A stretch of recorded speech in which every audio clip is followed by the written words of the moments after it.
Iguarurobo, kera, abari nyabo. Iguarurobo, kera, abari nyabo. Iguarurobo, kera, abari nyabo. Oborurobo jevena, asafa jevate. Ejefa merapo, urobo meware. Urobo orere yesa. I know my how. Hey.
Good evening, wonderful people, great Biafrans, wherever you are on the face of this very planet. We assuredly welcome you to another explosive, another exciting edition of our live presentation going out this very day, the 19th day of the 7th month of the year, July, in the year of our Most High Elohim, 2020. The time now is exactly a minute past 7 p.m.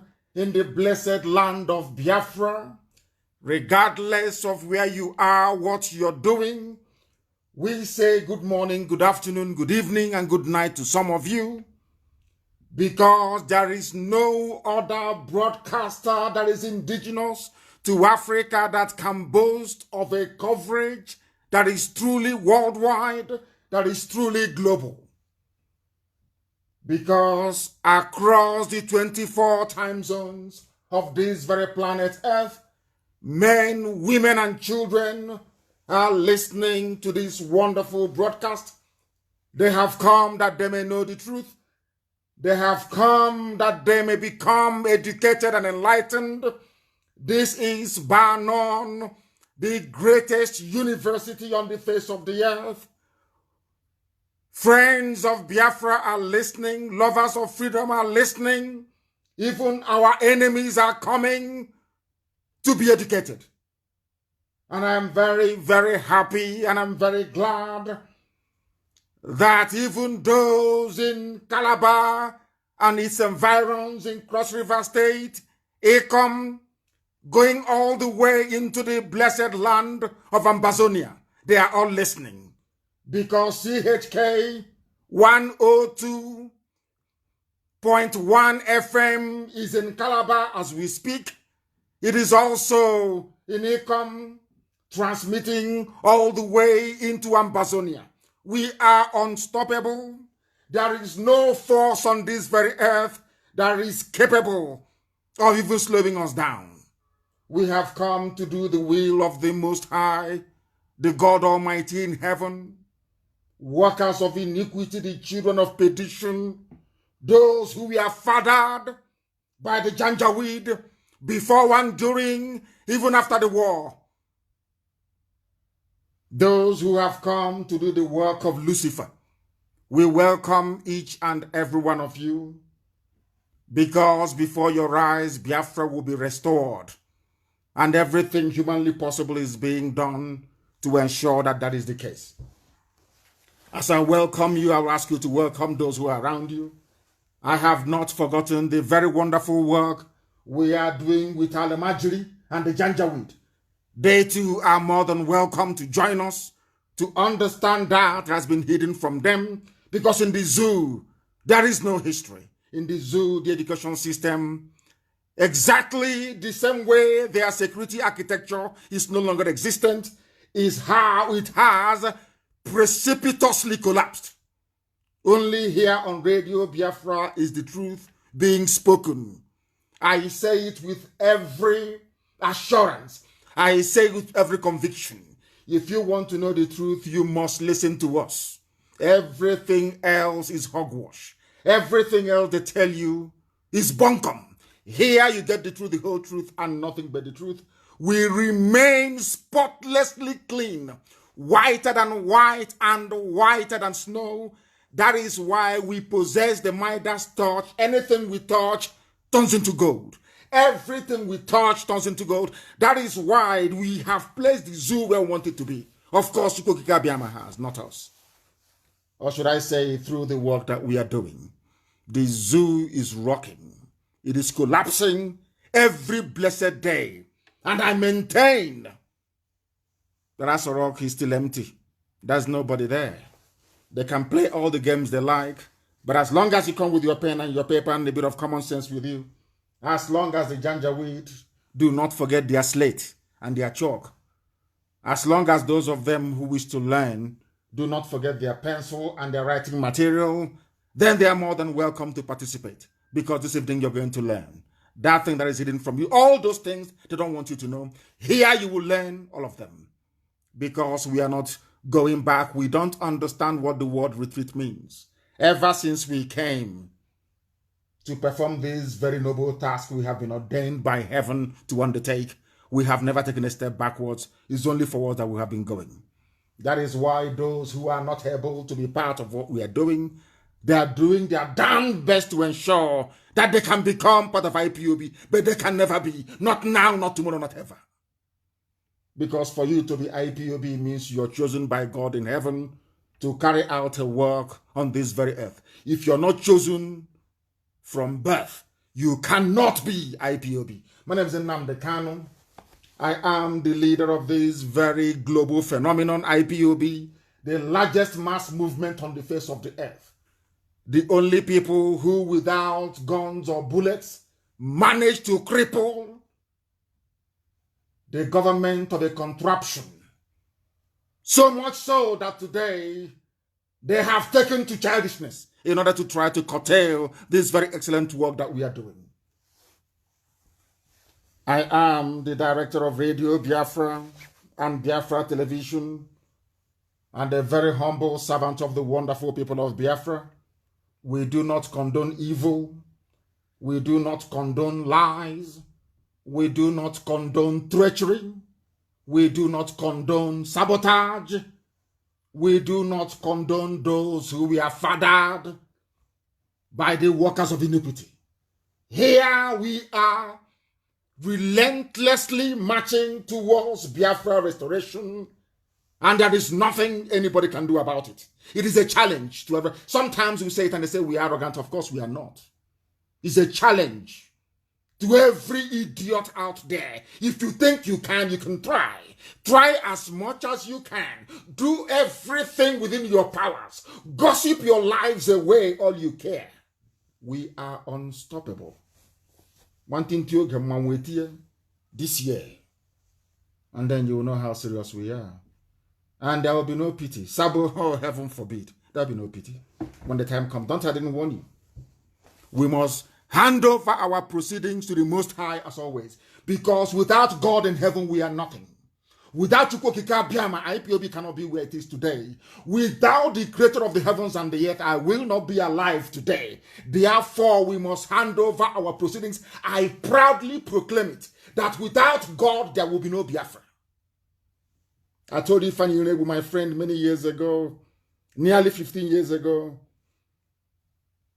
I said to him in London that we cannot proceed unless God Almighty in heaven takes center stage. And that is what we have done. And that is why we are unstoppable. We don't worship idol. I don't worship idol. Anything that the hand of man touches cannot be worshipped and cannot be God. I proclaim it, that is why IPOB is formidable. We are formidable because we worship one true God in heaven. The God of every creation, the God of every religion, the God of every faith and every persuasion. Because only him and him alone does every glory, adoration, adulation, and praise belong to. We must worship him. And this very evening, with the time standing at 9 minutes past 7 p.m. in the land of Biafra and the same number of minutes past the top of the hour wherever you are, we are going to pray the Psalm of David. It is a prayer I pray all the time for IPOB. It is a prayer that I pray for all the children of Biafra wherever they are on the face of this very earth. If you are a Biafran and you're genuine, you are IPOB. If you are not, then you are at liberty to call yourself whatever you choose. But for us, we are the children of the Most High, the very chosen millions, I should say. Not millions, but millions right across the world, doing the work that will bring in light into the darkness that Africa has become. That is the pivotal position Biafra is occupying in the affairs of those who come from the Southern Hemisphere, especially those of, should I say, of a slightly darker skin color, so to speak. And let us pray, please. Wherever you are, you must bow down your heads and we must pray. According to the preacher, the psalmist, and he prayed to the Most High, and he said, whoever dwells in the shelter of the Most High will rest in the shadow of the Almighty. And when I pray this prayer, I place IPOB at the very center of the grace of God. And I will say of Elohim, you are my refuge and my fortress, you are my God in whom I trust. Because you will save your children from the fowler's snare and from the deadly pestilence, even COVID-19. For you will cover us with your feathers, and under your wings are we finding refuge today, regardless of what the enemies do, regardless of what the very brutal state have done to your children, all the massacres everywhere at Mpo, in Aba, in Onisha, in Enugu, in Mbama, in Bayelsa, everywhere in Iguacha, they have tried to eliminate your children. They have tried to instill fear into us, but we have risen to continue our relentless march, because you have found favor in us, O Heavenly Father. We are not afraid of the terrorists that come by night, those of them in army uniform of the zoo, those of them from their police or from their DSS, nor their arrows that fly by the day, nor the pestilence that stalks in the darkness, nor the plague that destroys at midday. People are falling everywhere.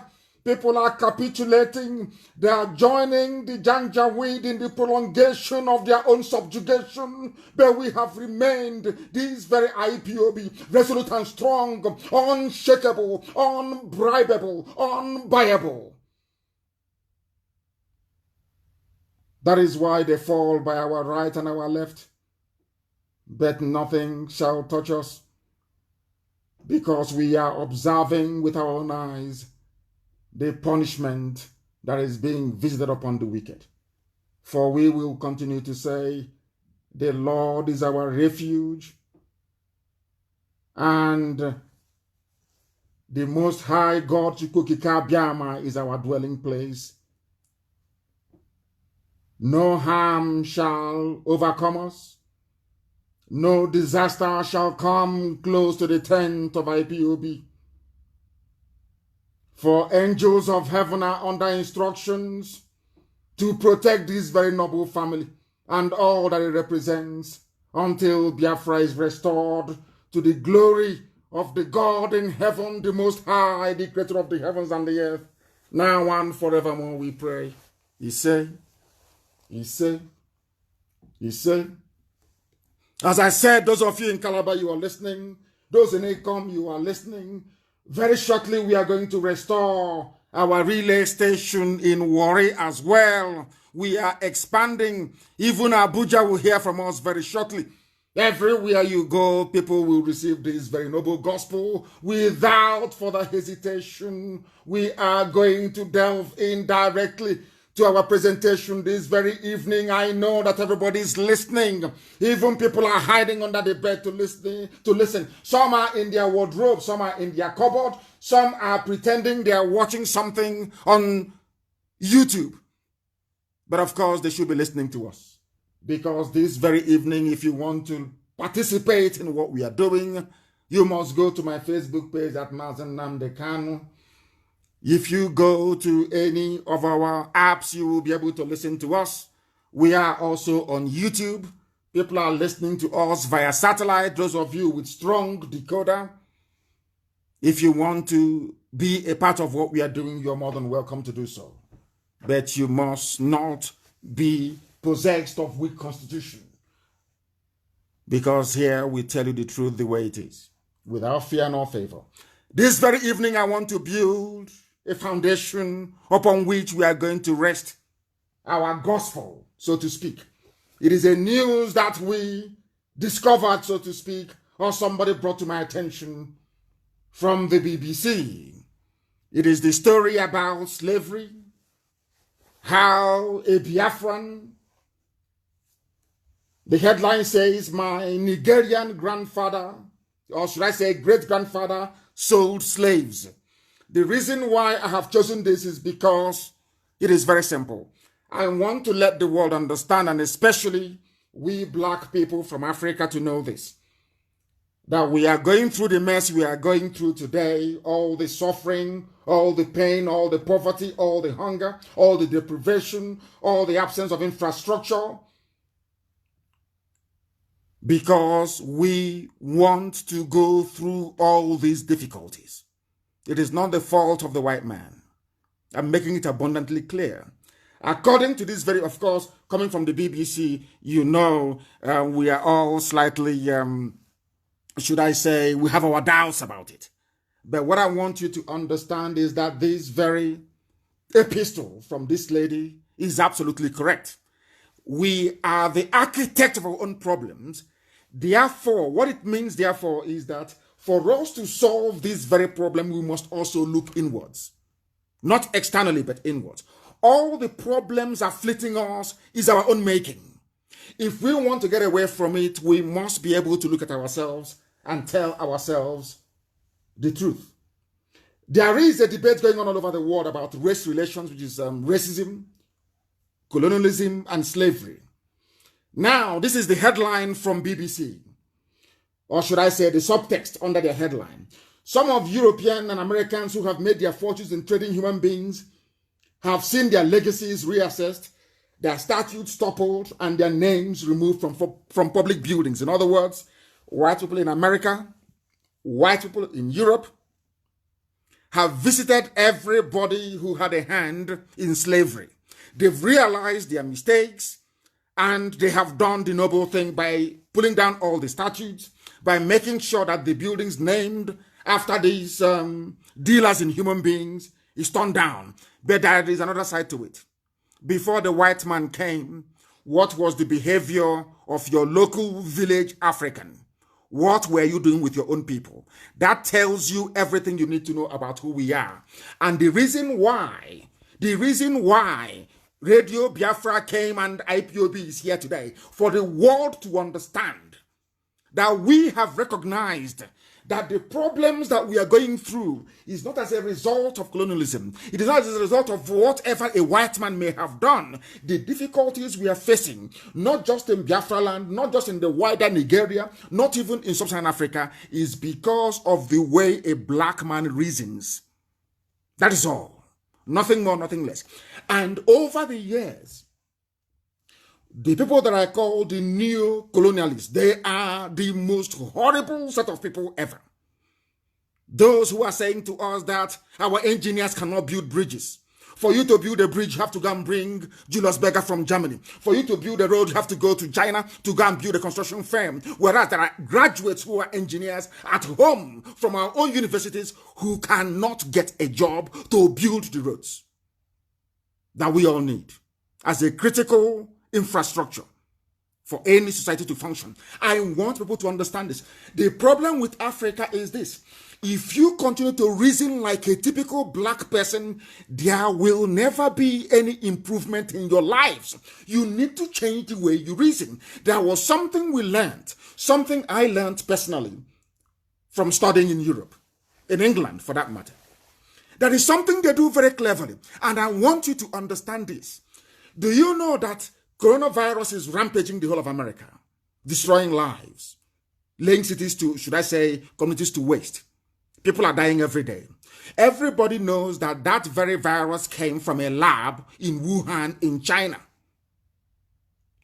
That very virus was transmitted right across Europe. It went to Italy. It caused a lot of havoc. It went to France. It killed a lot of people. It went into UK. It devastated populations. It went into America and is still ravaging.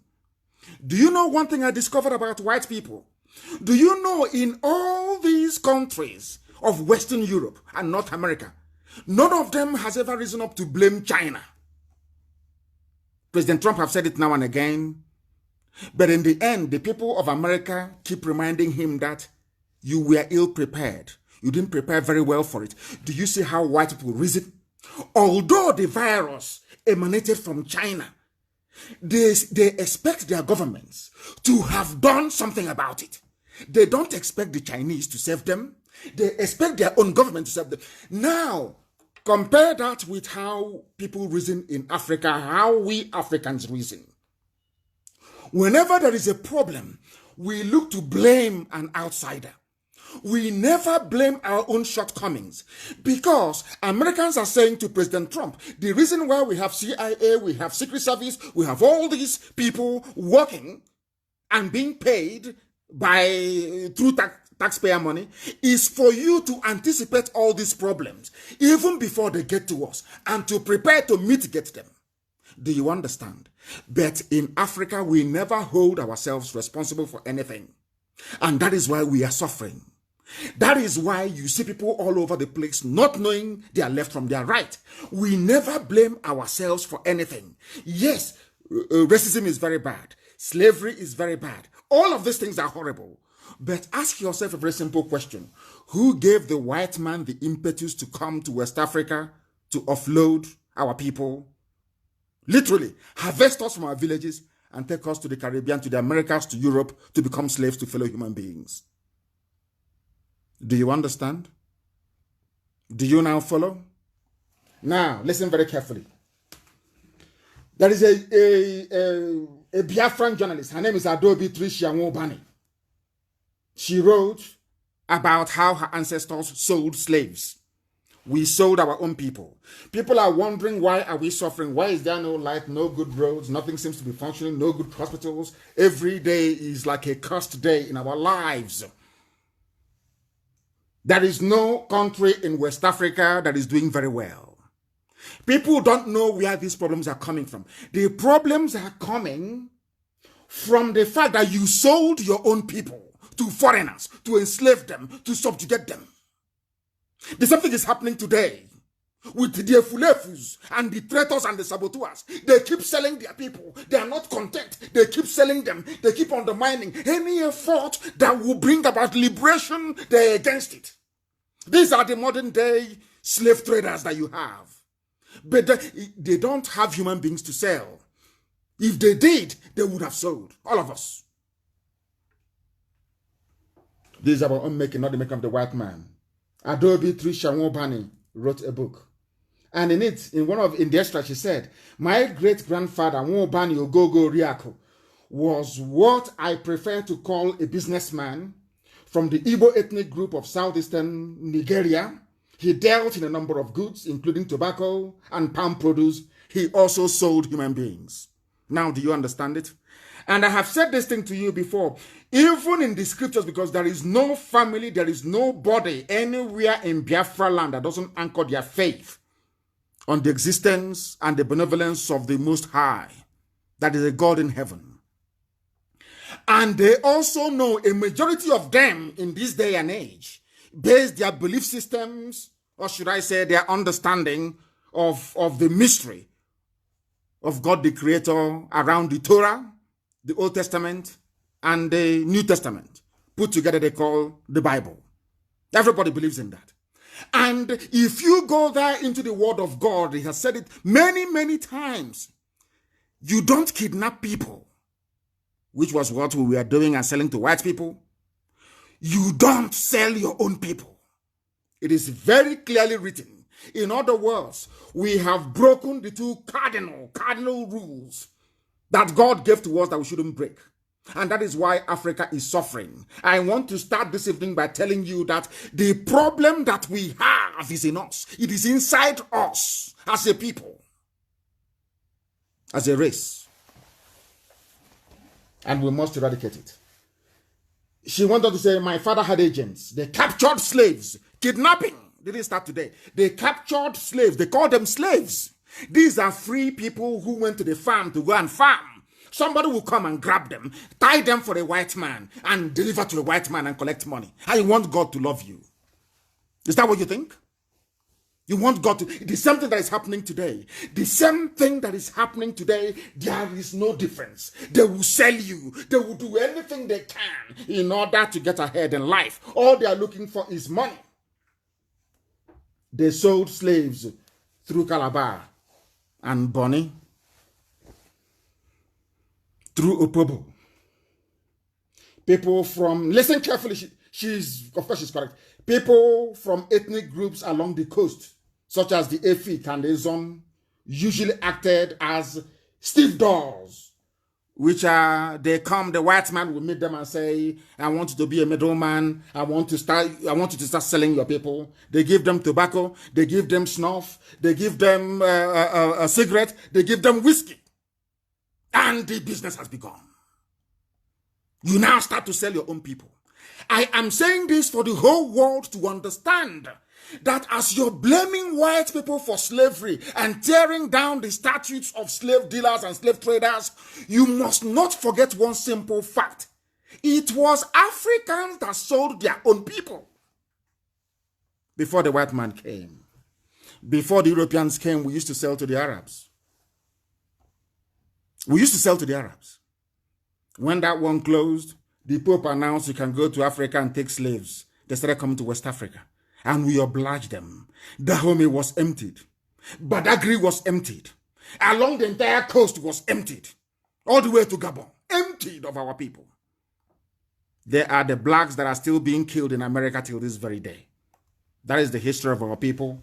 And upon this very simple foundation are we going to weave the entire broadcast tonight for you to understand that the difficulties we're encountering, the problems we're having on a daily basis is down to the very simple fact that we don't know how to take care of one another. We don't understand it. We don't look at our actions and say to ourselves, is what we are doing inimical to the advancement of our people or not? We don't do that. We don't do it. And in IPOB, on Radio Biafra, we tell ourselves the raw, painful truth that we may learn from it and advance. And that's what we're doing tonight. Now listen very carefully. Our problem is this. Because we are fighting for liberation. Everybody wants to be free. Absolutely everyone. Oduduwa wants to be free. Middle Belt wants to be free. Hausa wants to be free. Kanuri wants to. Everybody in the abominable contraption, the zoo, wants to be free. Now ask yourselves, why are you not free? It's because of the greed of some people. Other people see themselves, oh, I am the governor.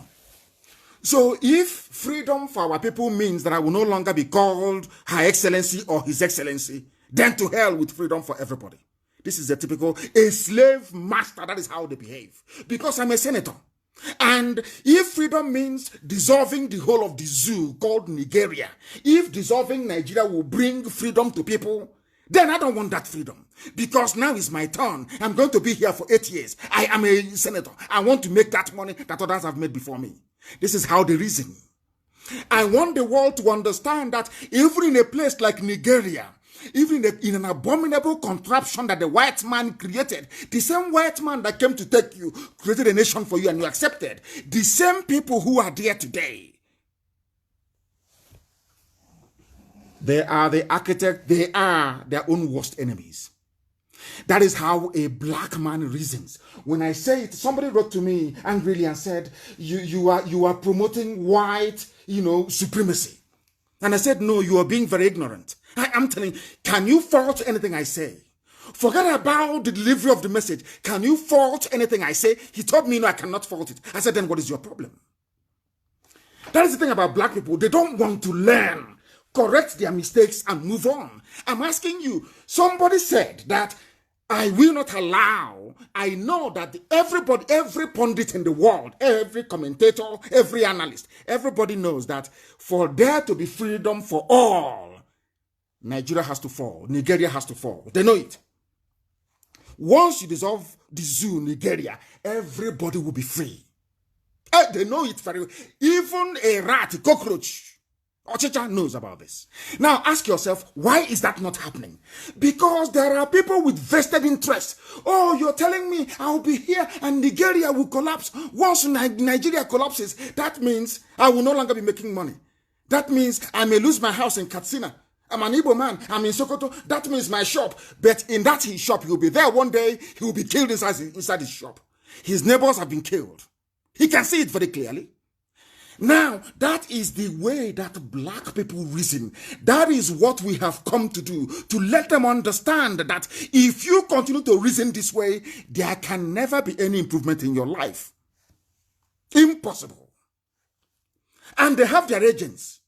There are people, ask anybody of a sound mind, What is it about Nigeria that you want to keep Nigeria as one? What is it that Nigeria is? Absolutely nothing, unless they are corrupt, their politicians or their agents, or they are hoping that their village will get their own turn in the year 2099. Is that how human beings are supposed to behave? Is that how people with brain is supposed to behave, I ask? Do you now see that the problem of black people is black people and not white people? White people are doing what they are supposed to do. It is called taking advantage. That is how life is. That is how human nature works. You made yourselves commodities and they came and they bought you. They took you by force. You put yourself in that position. That is what our sister is writing about. And that is the truth. Have we begged the world? Have you seen black people gather together and go to America and beg black Americans? Kneel down. People are doing, taking the knee. You see Nancy Pelosi. You see a few world leaders, kneeling down in deference to Black Lives Matter.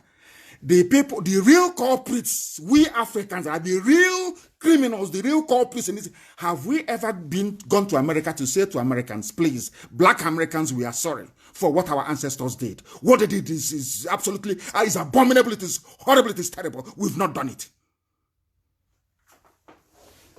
Because we don't like taking responsibility. Not at all.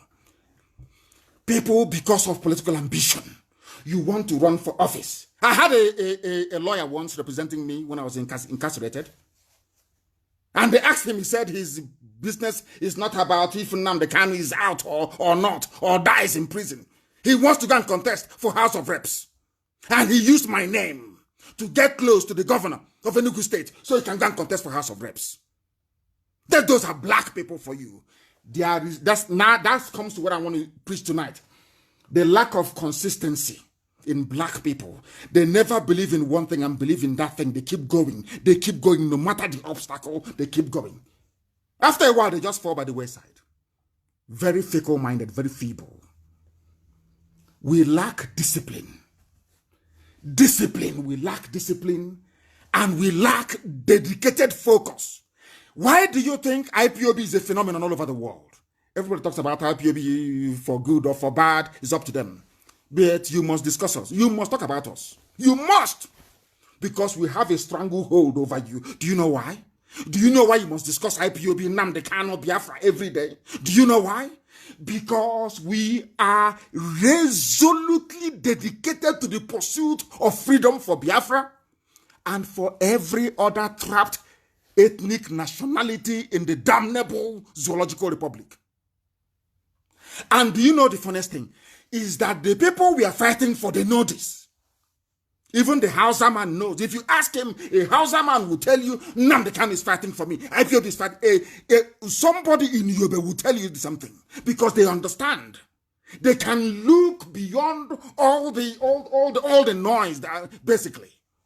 And understand what we stand for. And we have been doing it consistently. Consistently. No amount of intimidation, no amount of extrajudicial killings, no amount of bribery, no amount of cajoling, nothing is going to, and they know it. Our enemies, they understand. That is why they're afraid of us. And they must be. Who are you not to be afraid of IPOB? Who are you? You must be afraid of us. Is it because we kill? No, we don't. Do we have guns? Are we militants? Of course we do. We don't have any guns. We're not militants.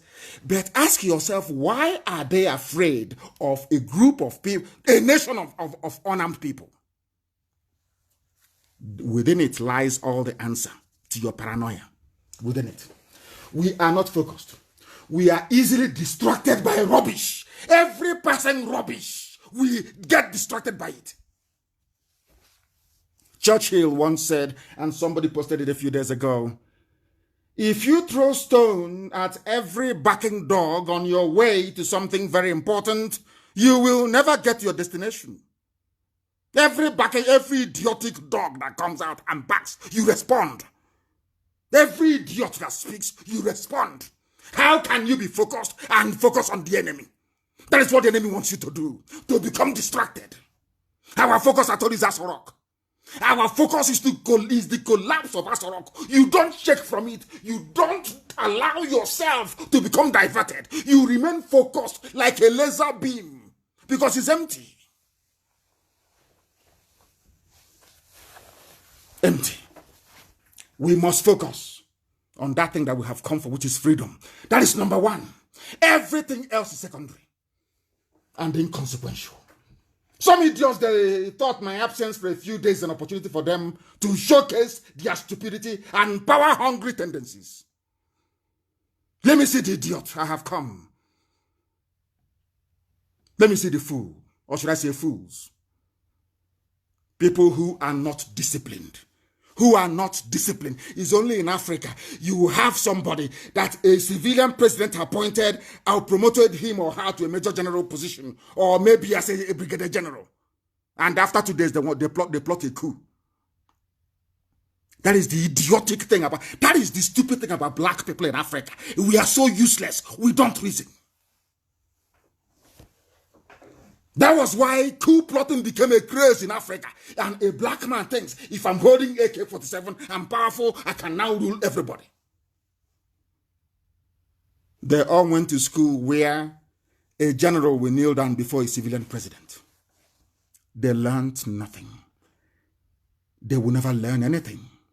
That is the thing about black people. And that is why we seek for freedom for Biafra.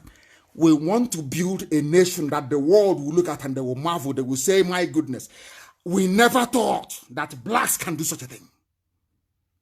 That is why we preach to you the way we do. That is why we are uncompromising in the way we lecture you about what you need to know before we go into Biafra. Because Biafra cannot be like the zoo.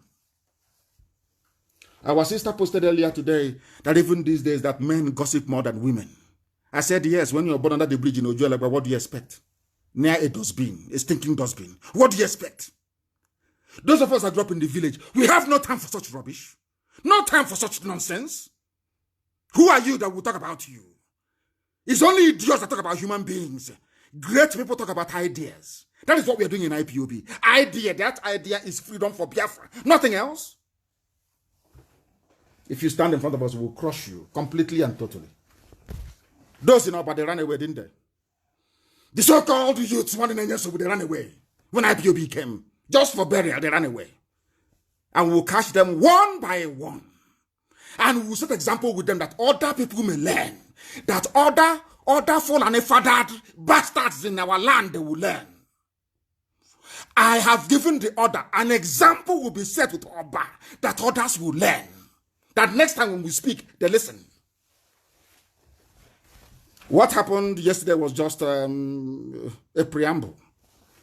They should keep running because we'll get them. They want you to engage Efulefus and forget about Asorok, which is where we're heading to. That is our focus, is Asorok, the collapse of it. Not any, forget about Efulefu, traitors, what they're saying around you. That was how they deceived us for very many years. Oh, they are minority. South and Southeast.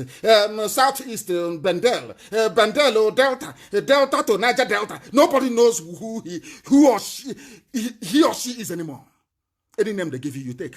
Every rubbish that comes, you accept. Every nonsense, every garbage. Oh, they hate you. Oh, do you know that the Izon, they hate Igbo man? Do you know if they hate Igbo? I said, who told you that?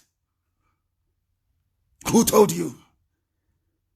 You accept every garbage they give you. And here we can't accept it.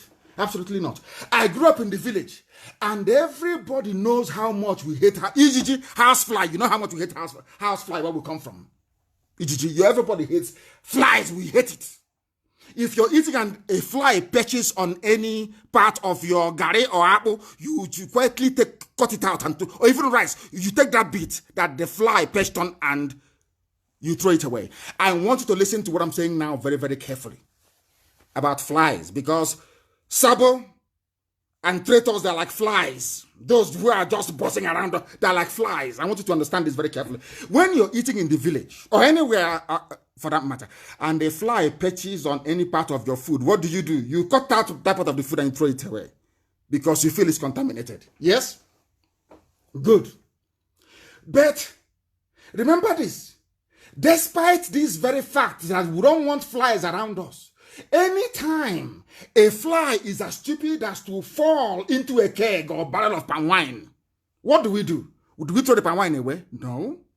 We quietly filter out the flies and proceed to drink that same palm wine. Because that is an indication that that wine is very healthy. Anytime you see sabo buzzing around your ears, know that what you're doing is great. We are the only freedom fighting movement standing. Not just in Biafra land, not just in the Zoological Republic. The whole of Africa as a whole, only IPOB is standing. Bearing this very standard of freedom and hope for every single black person on the face of the earth. That's what we represent. And when a fly falls into your palm wine, you filter it out. It is called a mamijiji. Some of you that know. You quietly filter, you drink that wine. We never throw away palm wine because a fly fell into it. No. But remember, if that same fly touches your food, you will take that part of your food and you throw it away. That is what all these detractors are trying to do to you. When they fall into your wine, as I do, palm wine, you filter them out. Mbamijiji, you drink it. That's why you drink it. To tell them that they are nothing. That's how you're supposed to be here, because you're IPOB. You are chosen by God Almighty in heaven to fight for the freedom of not just yourself, but every oppressed black person on the face of the earth. And we are not going to accomplish it through sentiments. It is not something you do by mere wishful thinking. It is something you accomplish by doing that which is right. Remain focused and disciplined. Don't allow yourselves to be distracted. Of course not. Of course not. The same goes for Sabo. You need saboteurs to make you appreciate how potent IPOB is. Because if we're not strong, they cannot come. If that palm wine is not good, the fly can never come close to it. Do you understand that? That was like somebody once, they said that a fly is like a poison tester for you. In the olden days, elders would watch a fly. Any food they perch on and die, that food, a human cannot consume it. Are you aware of that? Daddy, do you know you cannot drink perfume? If you open, a vial of perfume, if you open your bottle of perfume and you leave it, will a fly come to it? A fly cannot come to it. If you drink that perfume, you'll be poisoned. You may die from it. I don't want to go into too much because that is the advantage of growing up in the village. When you grow up in the village, you know a lot of things. When you grow up under a bridge somewhere, I feel sorry for you. And some of you from there, you travel abroad. That's the bye-bye now. What do you know? Not absolutely nothing. The only thing that ties you to Biafra land is just your name. Apart from your name, you are not a Biafran. Absolutely not. You need people to remind you as to how potent you are. Without all these professional gossipers, you're nobody. I have to tell you how mighty IPOB is. The whole world over. That is why we managed to be able to bring the zoo down to its knees. The people they call miscreants, all manner of names. What haven't they called us before? Today, the zoo is on its knees because of what God Almighty is doing with IPOB. We are the people that stopped the zoo. For people who do not know, we are IPOB. We are the ones that stopped the zoo, Nigeria, from having a president. They have no president. Do they have one? Let him come out and do a live interview. Let him address Nigerians live. Let him address inhabitants of the zoo, Niger area. Let him come out live. Do you know why? IPOB. Who says you're not powerful? You don't know how strong you are. You have no idea. Why do you think they want to distract attention? Because you're mighty. Because of this IPOB, the world has no regard for the zoo. They are crying. No one has any regard for them. We are simply unstoppable, and our enemies understand this. I'm ashamed that some of us spend time responding to inconsequential idiots that nobody has ever heard about. The only reason why you hear about these fools is because they mention IPOB. You have to mention, to be relevant, you have to mention IPOB, or else you're nobody. You are nobody. If you want contract in Abuja, you castigate IPOB Nnamdi Kanu. If you want to get ahead in life, you must say something bad about Biafra. That is how powerful we are. That without our names, nobody will know who these idiots are. That's how powerful you are, if you don't know. Ask them, okay, talk about yourself. They won't exist. Never exist. Nobody will know them. That's how strong we are. How powerful we are. We are unstoppable. Absolutely that. Parasites will come. They need our name to shine. We must ignore them and watch them disappear. Our firepower from tonight is going to be focused on the zoo and nothing else.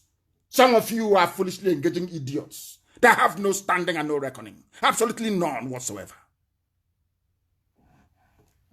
Our future, if we continue this way, is going to be like that of the departed Ezekiel Izuogo. For those who don't know about the danger that the zoo Nigeria portends, if you want to know how damaging Nigeria is to an average sensible human being, the story of the late engineer Ezekiel Izuogo is a timely reminder. Or the Yoruba girl that was killed, the helicopter pilot. Some of you are aware of all these things. Why did these people die? Ask yourself that. Because of a place called Nigeria. In any other place in the world, they'll still be alive and thriving. In any other place, Ezekiel Izuogo will be like Henry Ford. Somebody, do you know that the fact that you're driving a car today, or let me just say in the 40s or in the 50s or in the 60s, was because of a man called Henry Ford. Do you know what Henry Ford did? Henry Ford commercialized automobile production. He industrialized it. He made cars affordable for ordinary people. And that was why he was voted the capitalist, or should I say the businessman of the 20th century. Henry Ford. We have here in Ezekiel Izuogo, we have our own Henry Ford. But because he's a Biafran, because he's blessed, and he found himself in a British contraption called Nigeria. His life ended in failure, not for him personally, but for the society. Now he's dead because he's a Nigerian. And all the support and help he should have received, all that support and help, they are now in hotel buildings in Dubai, in plush mansions in London, in Swiss bank accounts. Why? Because of Nigeria. And that is why we want it to fall, by all means. Is this the future you want for your... Look at your child. Some of you have very bright children, boys and girls, who wants to be engineers, who want to create something, technicians, they want to build something. Maybe some of them are right now, showcasing their talent. Look at his work. I want to let you know that as long as Nigeria exists, Nigeria, as long as Nigeria is existing, you can never attain your full potential unless you're a criminal in politics. They are the only ones who attain their life's ambition, which is to loot, and to keep looting. That is the pinnacle of success in the zoo, is how much you have stolen.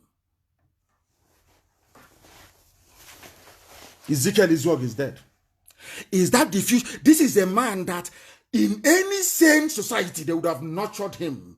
Everybody right now who could afford a car would have a car. Very peacefully. There will be taxes rolling in. There will be export potential for the car, the automobiles that he's making. His name will be on the car, Izuogo, maybe.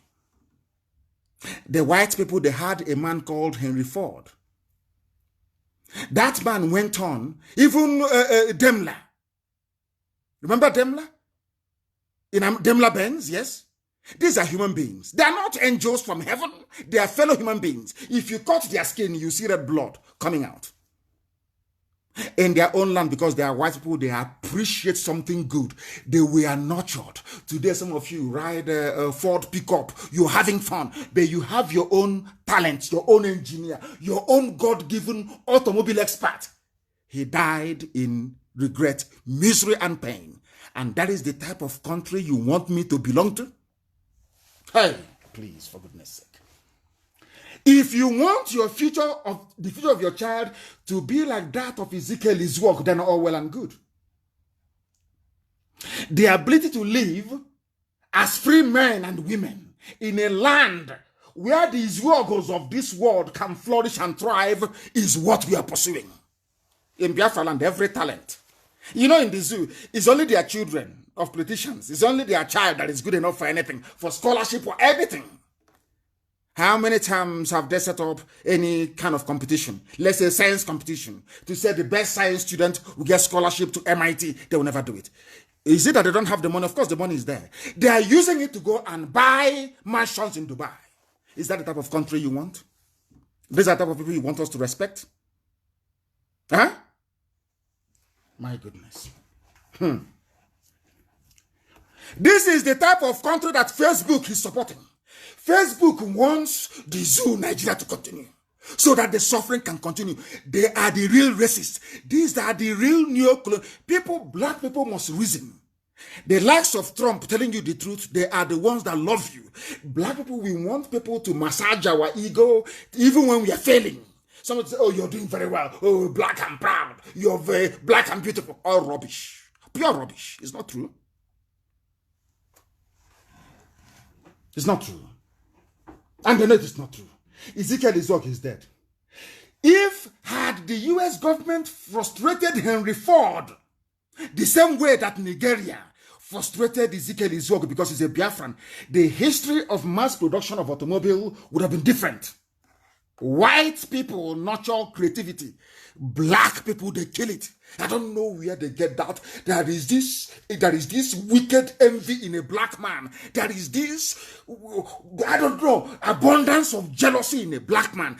Rather than promote a fellow black person who is doing very well, they prefer to kill that very person and then go and do boy to a white person. Somebody said they are doing it to develop kilishi. They are doing kilishi. Oh, dear me, zoo. People think that we just woke up one morning and decided to hate Nigeria. They don't like Nigeria. They are trying to bring the nation down. And I'm asking you a very simple question. Which other people in this world will have somebody like Ezekiel Izuogo and allow him to die like this without fulfilling his potential? So now he's dead, he's gone back to his maker. The God that brought him to bring automobile to black people in Africa, how do you think that God will feel now? The God that brought it, God said, I have given talent to every nation. To you, black people in Africa, I'm giving you Ezekiel Izuogo. Take him, nurture him, let him build cars for you. Some of you are saying, oh, I'm trekking too much. My mother is trekking in the village. I'm struggling. How do I get a car? But God gave you somebody who's a car maker by nature. What did you do to him? What did you people do to the person that the Africans, Africa's version of Henry Ford? What did you do to him? Because he's a Biafran. Because an Igbo man. And you want me to love Nigeria, to support Nigeria. Do you see how foolish you sound? All of you talking rubbish. I saw some idiots today talking nonsense about Nigeria. Are you not ashamed of yourselves? Where is Ezekiel Izuogo today? Where is he? Where is he?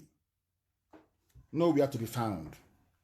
And please don't say Innocent. Innocent assembles cars. He assembles the parts of the cars. Izuogo fabricates the parts of the cars that he built.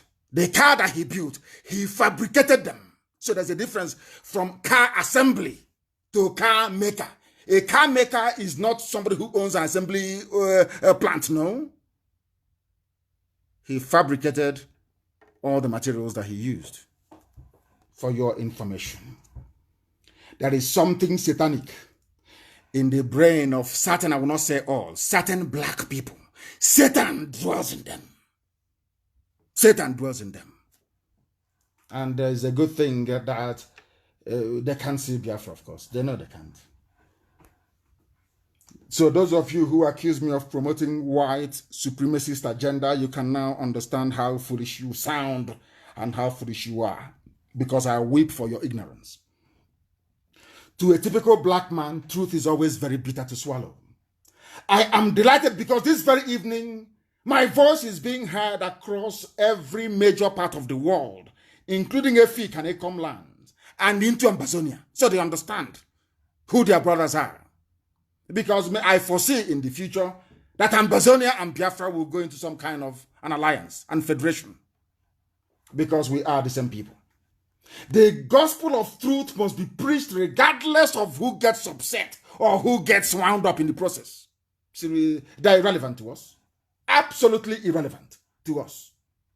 Because the truth must be preached at all times. Ezekiel Izuogo is dead. What was the name of his car again? Z600 it was called. The name of the car that he manufactured. Z600. Very, very sad indeed. He is Africa's foremost car inventor and manufacturer. Manufacturer, I didn't say assembly plant, no. Manufacturer. There's a difference. Unbelievable. And people are running all over the place and talking nonsense about the zoo, Nigeria, our country, our place. And I said to them, you talking about some stupid president, how many times have you seen him? How many times have you seen your so-called president? I said, how many times have you seen him?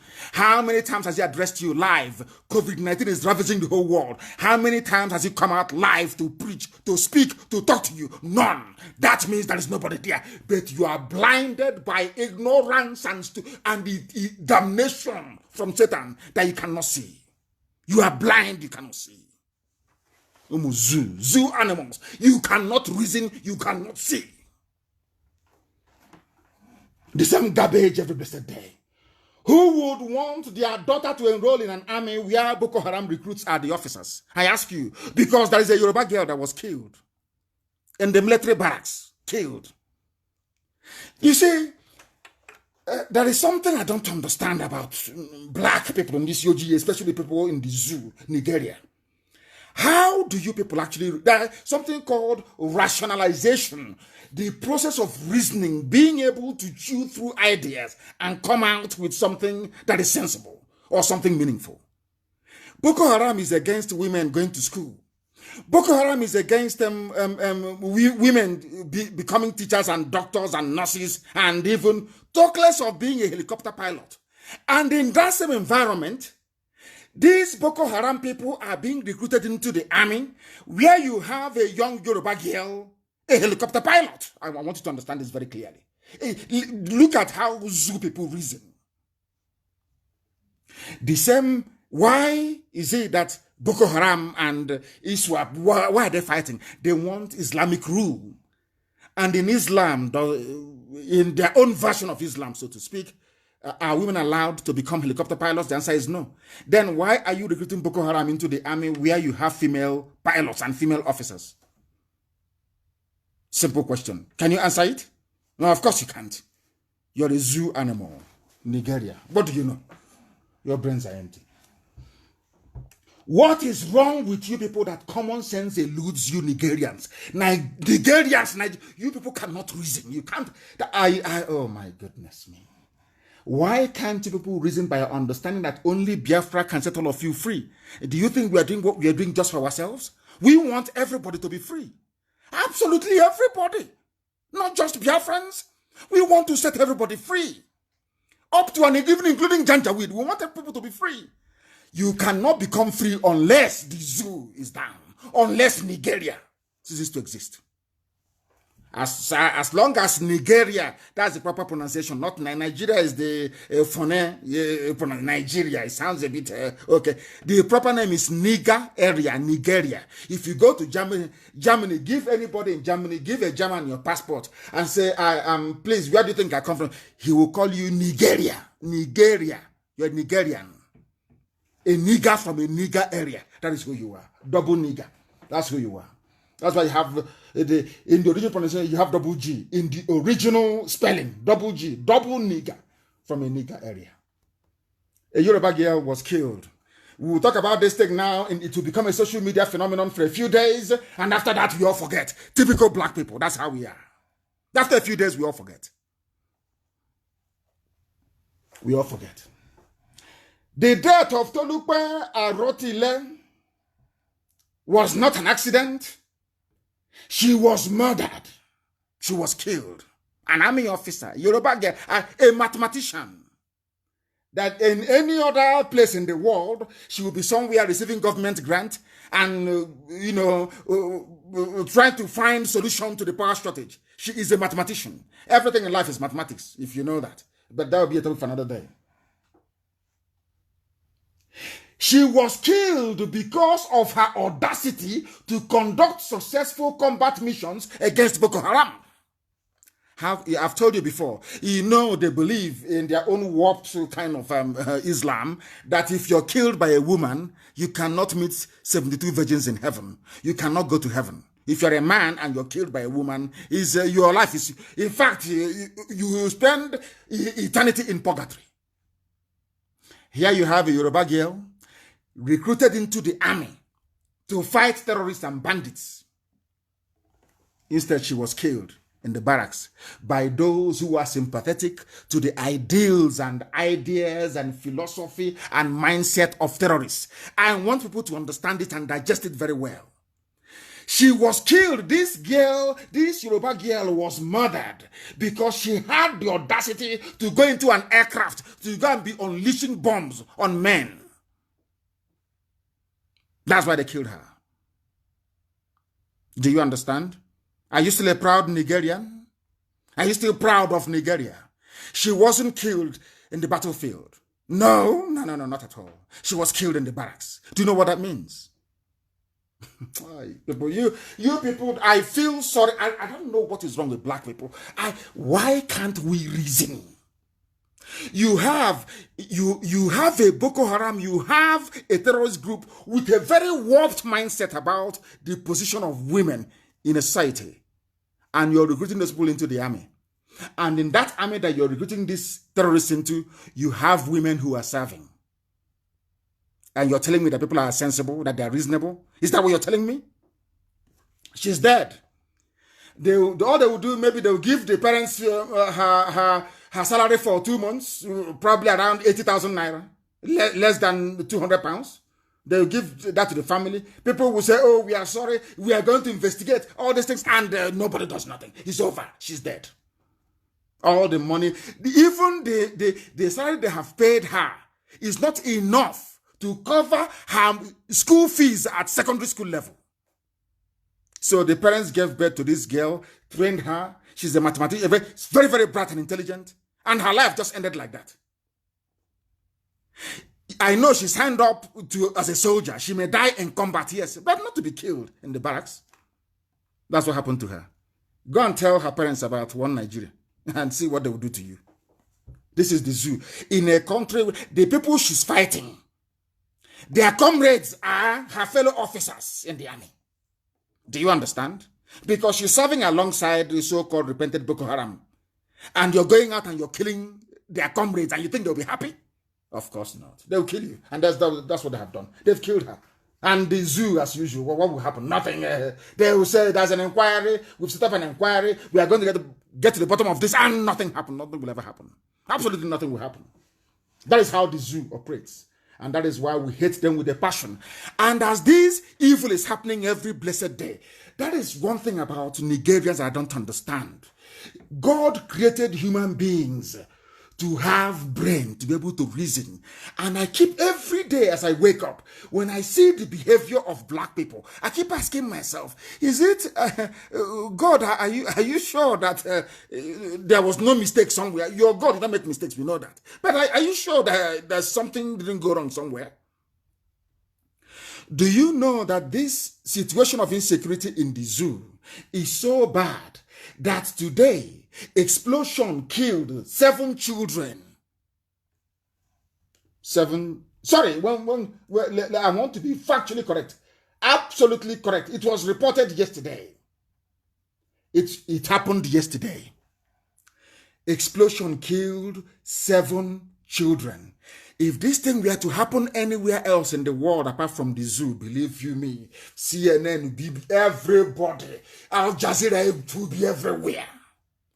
That is why I want to let people understand about who really hates you and who loves you. They won't talk about this news because they are benefiting from the corruption that Nigeria is. Nigeria, the corruption that Nigeria, 7 children killed. It is not international news. Who killed them, you would ask. Who killed 7 children? An improvised explosive device. You see, when the dead Buhari was alive, they were plotting all these things to how to take over other areas. They never learned when an army from the north came to Biafra land to take Biafra land 300 years ago, and what happened to them. You see, they forgot one thing. They thought that the loss of Biafra between 67 and 70, or somehow was a signal that they can go on and take over the whole of Biafra land. But you see, I am saying this to the feudal lords, the Janjaweed, those who control the Fulani Caliphate. This is something they don't know. There is something very special about Biafra. God may punish us with you or with Britain as he did before you came, so that we can return back to him. Not that so you can come to occupy our land. The more you have this design in your brain to take over the whole of the South, to take Yoruba land, to take Biafra land, and bring in every Janjaweed in West Africa to come and reside in, the more you lose your own land. That's what is happening to you.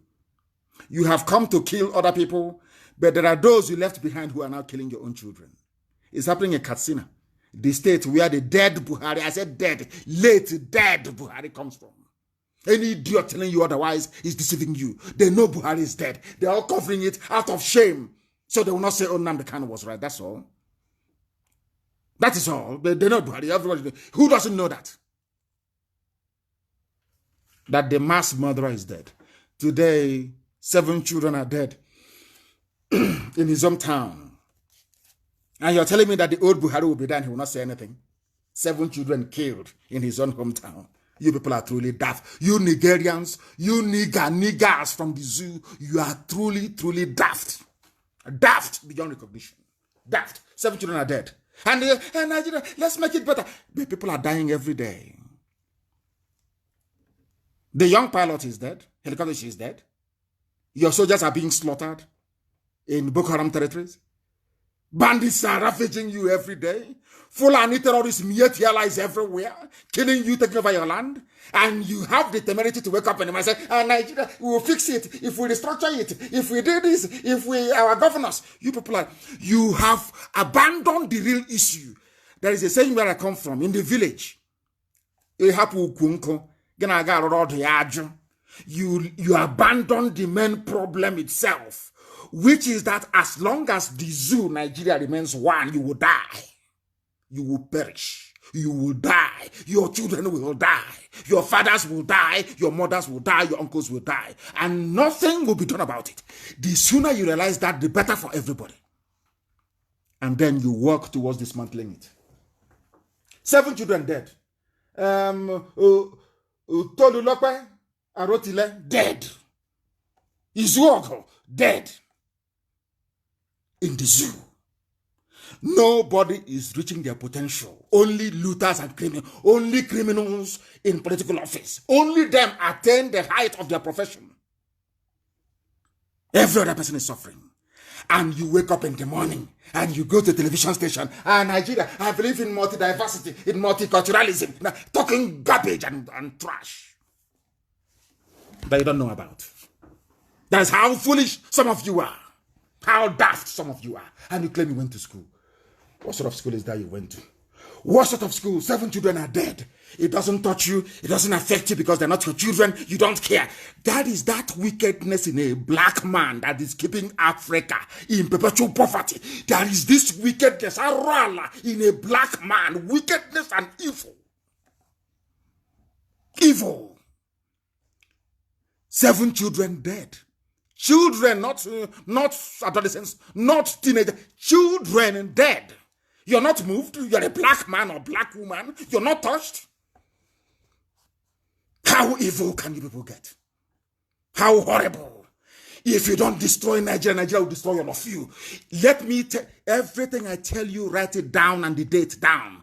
Every prophecy I gave is accurate 100%. Nigeria will kill all of you. You watch and see. The dare be fooling yourselves around. Allow that primordial, destructive instinct in a black man, envy, greed, and jealousy to destroy all of you. In the zoo, it will swallow you. This is a hard man. When Buhari was alive, because he's a hard man, he's a general. Look at insecurity in his own compound. 7 children killed. And some of you cannot reason very well.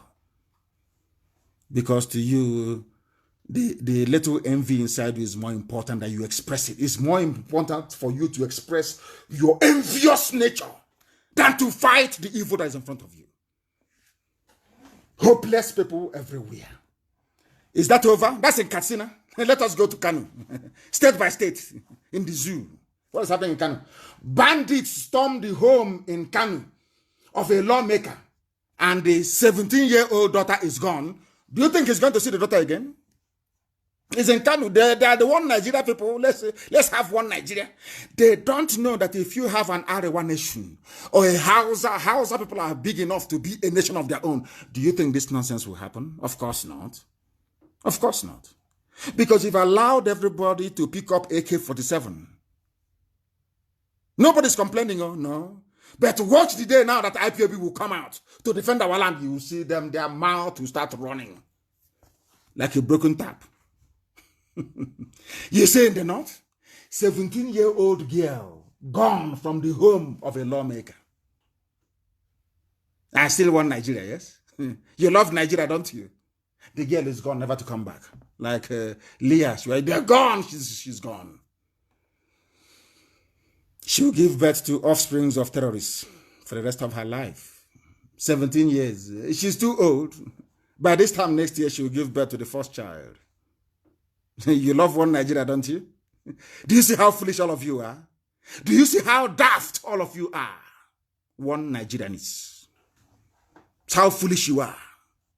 One day they come and take your own child, and all you can say is, hey, it's bad, hey, do something now. Reshuffle the defense chiefs, talking garbage, as always. Garbage. But your child is gone.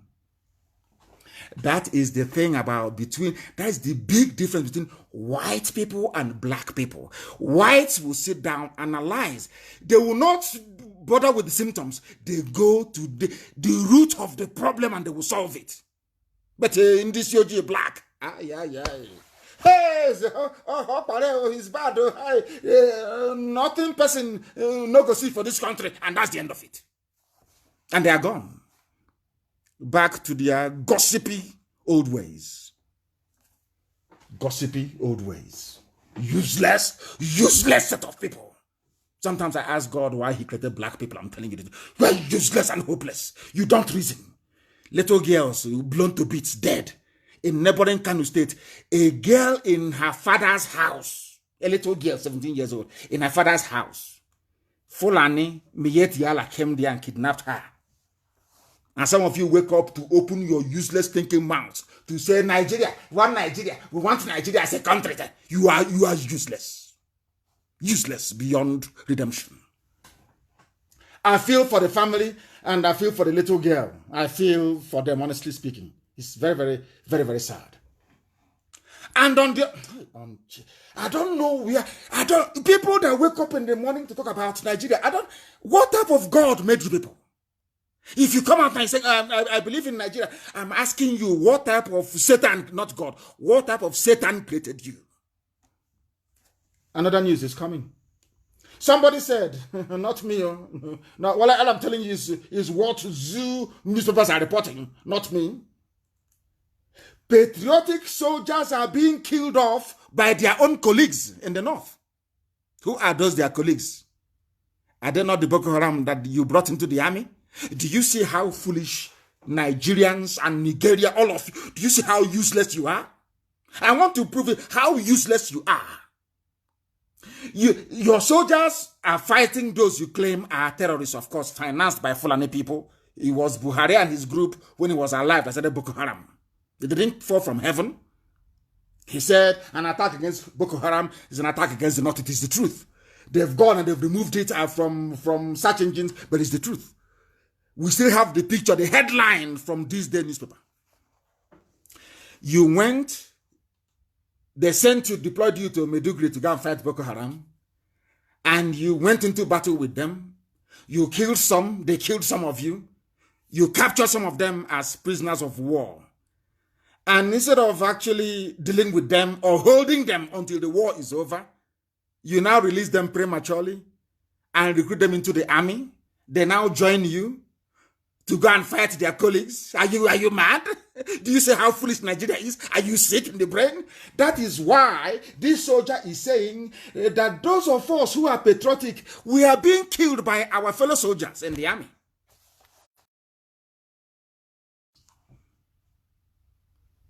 Do you see how the zoo rolls? Do you see how they roll? I will read it for you so you will know. My fellow soldiers shot me on the battlefield for killing Boko Haram fighters. A soldier is reporting. A former Nigerian soldier has alleged that he was shot by his fellow soldiers on the battlefield for killing too many Boko Haram fighters. That is your country? Hey, we want restructuring. We want to reshuffle. We need a new security architecture. People talking rubbish. Talking nonsense every day on their useless TV stations. Rubbish every morning and evening.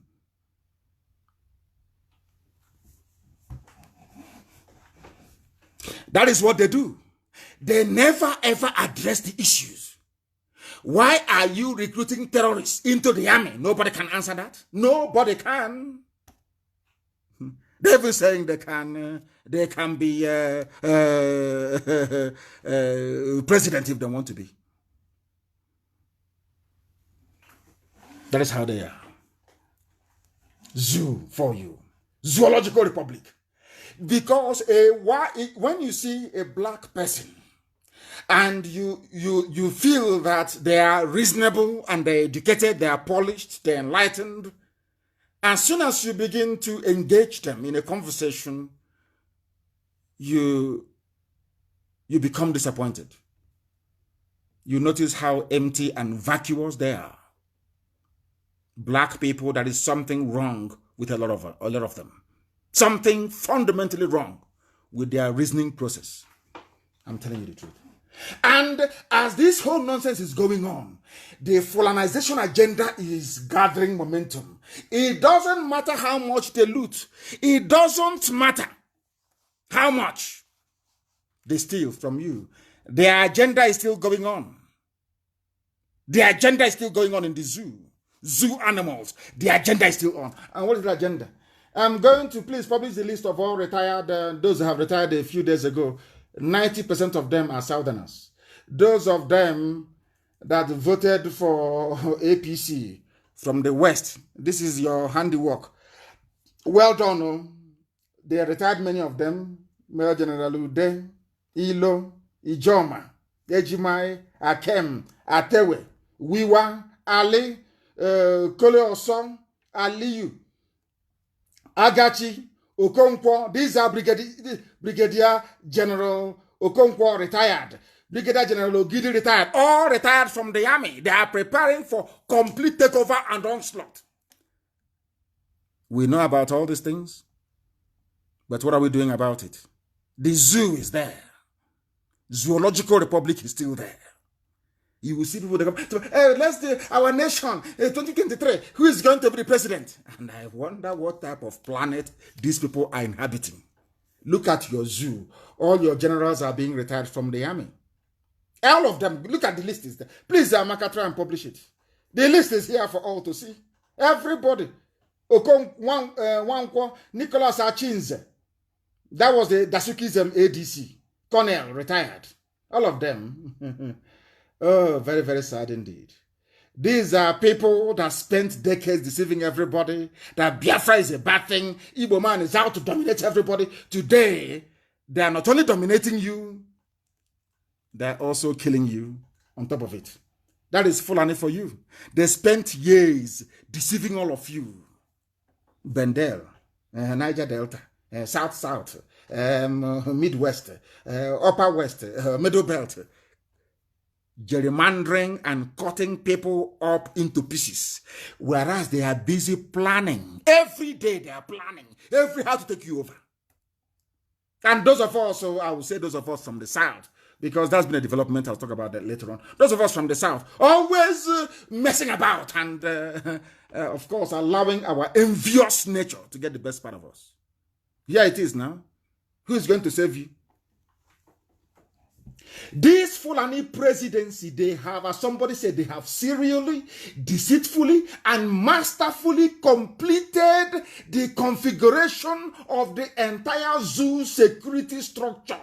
They have now placed it firmly in the hands of northern Muslims, Fulani alone, to the exclusion of every other ethnic bloc in Nigeria.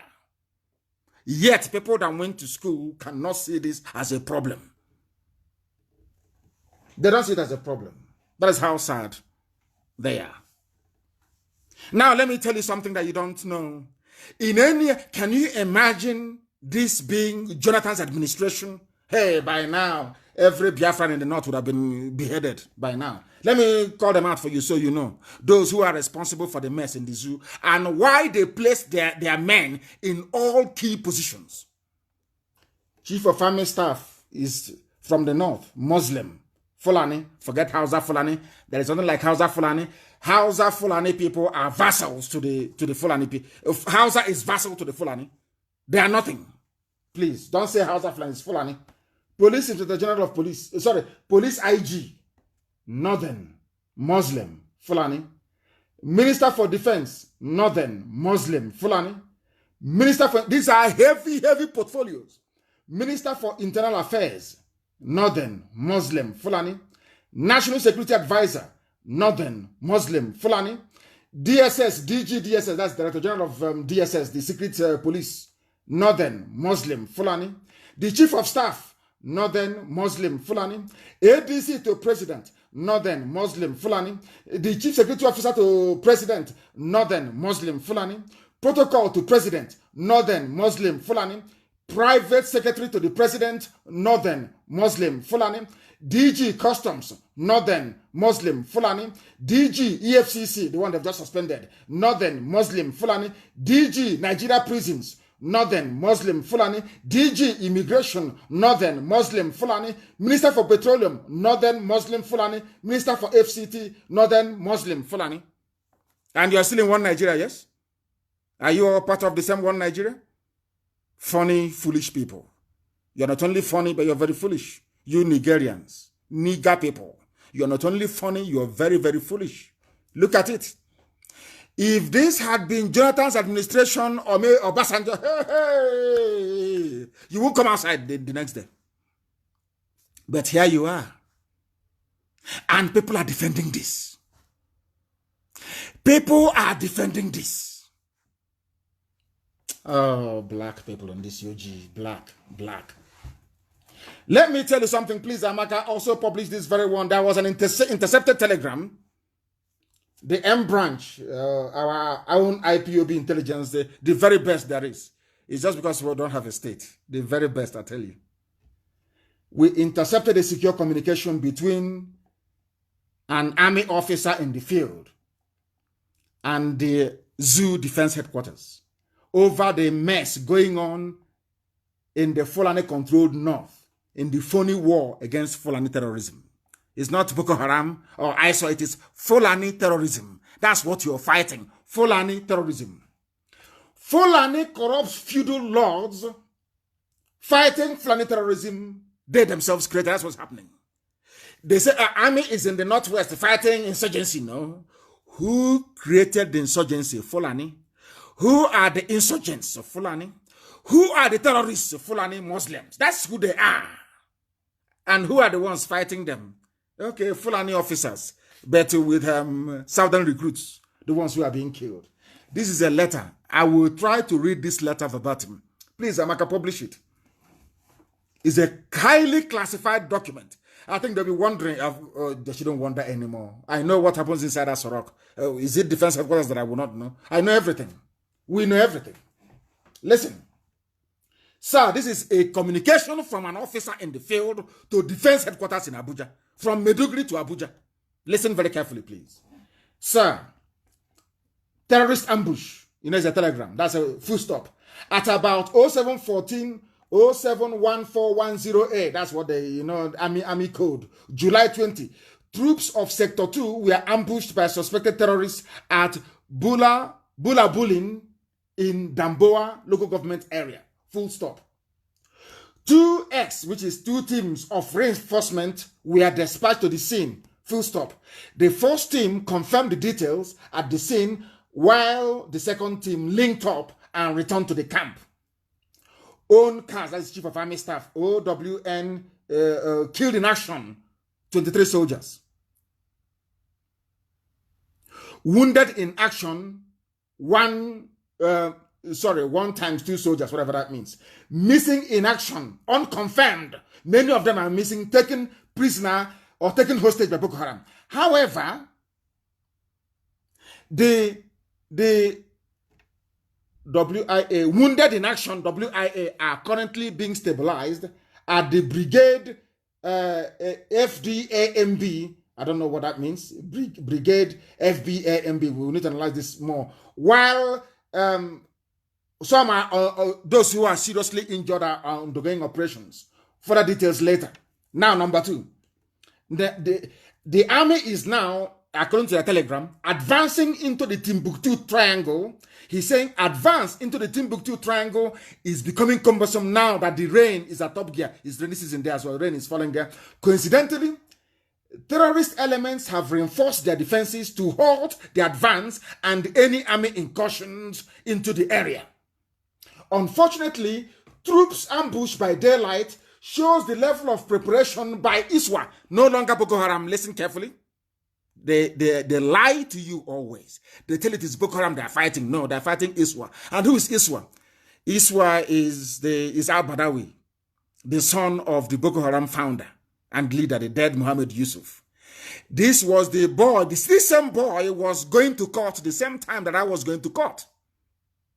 In 2016. This boy was arrested. Al-Banawi was arrested. This was the boy that Buhari himself recruited. I don't know why people are so daft. Buhari himself recruited this very boy to split Boko Haram. No matter whatever, you know, when they find you very difficult, they try to split you by forming groups. They brought out this boy to challenge Shekau. Shekau was too strong. You know what Buhari did? Buhari now said, you people should not attack mosques or civilians. Only attack non-believers, infidels, and the army. That was his comment. Do you know what happened to this boy when he was in court? He was released from High Court in Abuja in broad daylight. He was not tried, he was released. Buhari asked for this boy to be released. He gave him his own command, his own terrorist group, ISWA. They aligned with ISIS because Buhari was a very big fan of ISIS. Ask yourself, why was this boy taken to court in Abuja and released? Whereas those who are agitating for freedom without any guns or bombs are still being detained. Ask yourself that question. He came out. He is not the one now fighting them back. Can you see it here? It's not Boko Haram, but ISWA. And the man is now warning that the commander is now telling DHQ, Defense Headquarters in Abuja, that this should not be taken lightly. Troops were also ambushed at Komala Axis on June 20th, and 11 soldiers were killed while escorting commuter vehicles. Please, Amaka, publish the pictures of those dead soldiers that the world may know that IPOB intelligence is one in town. Publish their pictures because we have them. Publish it that the world may know how formidable we are. Please note, listen on. Please note, number of IED incidents have also increased, suggesting that ISWA, that's ISIS, are initiating all available means to frustrate troops' incursions. As such, it is requested that air raids are initiated within Damboa axis to hit hard and neutralize reinforced terrorist camps and what they may have carted away. Do you know that? They defeat the army and they take the army equipment from the zoo. Are you aware of that? So I'm telling America and Britain, because they're all listening, all that equipment you provide to Nigerian army, they are now in the hands of ISIS in West Africa, ISWA. Because it's here, confirmed by the army. This is a telegram of the army. It's secret, but I have it. We have it. We are IPOB. And there is nothing they do we don't know. And they know it. Here it is. It's Boko Haram is bad. But you can see that the people who are actually bad is ISIS, not Boko Haram. You can see it here from the telegram. This could also, they are now asking for bombing raids to be carried out in their own land in the north. Remember what I told you in the year 2012? I told you in the year 2012 that everything that Biafra endured during the war, that our enemies will go through it. Today they are in IDP camps. They are suffering from malnutrition.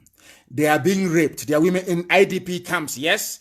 And they are now dropping bombs. The same thing they did, but they are now dropping bombs in the lands of the north. Everything that I told you.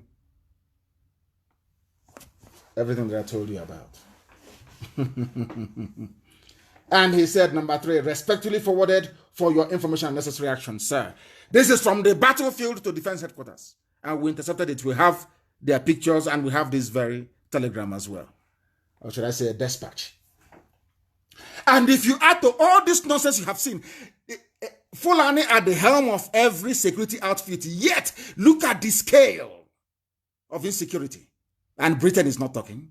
Nobody is saying anything. No, not at all. Because he's their favorite child who is in, or she, in the name of their favorite tribe that is in power. Fulani, they cannot do it. To the British, the Fulani cannot do any wrong. They can kill everybody. Britain will say is farmer header clash. Or a natural phenomenon. That's what they will say. Unbelievable. Add to all of these things, the head of the National Assembly or Senate is a northern Muslim. The head of judiciary is a northern Muslim. The head of the courts of appeal, northern Muslim. And you're still in the zoo, shouting one Nigeria. Shame on to all of you, all of you. Why is it that some people do not see anything bad in this arrangement and in this development? Why can't people see something bad in it? The answer, in my own reckoning, is in the DNA of a black man. The satanic nature of a black man. Always gravitating towards evil. Always gravitating towards evil. Anywhere you see evil, you see a black man. You see them supporting evil. Shamefully and, should I say, hopelessly supporting evil. Look at the zoo. Nigeria. Created by the British and given to you. I'm a proud Nigerian. I'm from Nigeria. I'm proud. Did you create Nigeria? It was created. It was created by the British. Not you. It is now DNA. Now, the full intention of the Fulani presidency is now clear for everybody to see. Is it in the lopsided arrangement? Is it in their overbearing domination of every apparatus of state? Every department they are there. I call it modern day Fulani colonialism. And some of you cannot see. Every day you come, you are begging them, oh, why don't you give us one slot? Give us one position now. And the funniest thing is that they are doing all these things without any recognized head of state. There is nobody who is the president. There is no vice. When was the last time you saw Sibajo? Nobody can tell me till today. You all know that very well, don't you? Fulani, they are doing all of these things to you without a head of state. Imagine when they have a proper head of state, what they would do to all of you. Now, do you understand? Now, do you understand? Now you know, don't you? It's the zoo. That is how they roll. That is how the zoo operate. That is how they roll. The zoo military, Fulani, they are getting ready for their full-scale jihad. They are still using the name of the dead Buhari regime, their Mr. President. When I hear people talk about Mr. President, I get very sick. The cowardly southern political class is doing exactly as they are told, because it was the Janjaweed that brought them out. It was Fulani that appointed all of them. They decide who goes and who doesn't. Look at Imo State, for example. Tells you all you need to know about the zoo. About the zoo. Oh dear. The day black people, supposedly educated black men, accepted to answer the name nigger as a name was the day we sealed our miserable fate. Nigeria. Awolowo was there. Azikiwe went to school in America. He was in America. So he should have known what the word nigger meant. He came back, he said, I want to be the president of Nigeria. Very sad indeed. Only Biafra can save the black race. And this is the reason why Satan, Ekwensu, and all his agents are doing their best to distract us. They are doing their best to stop us. But they will continue to fail very woefully. Woefully, they will fail, as they have always failed. The Zoo Nigerians, they think mere rhetoric can save them. Talking about presidency, let us restructure. They know.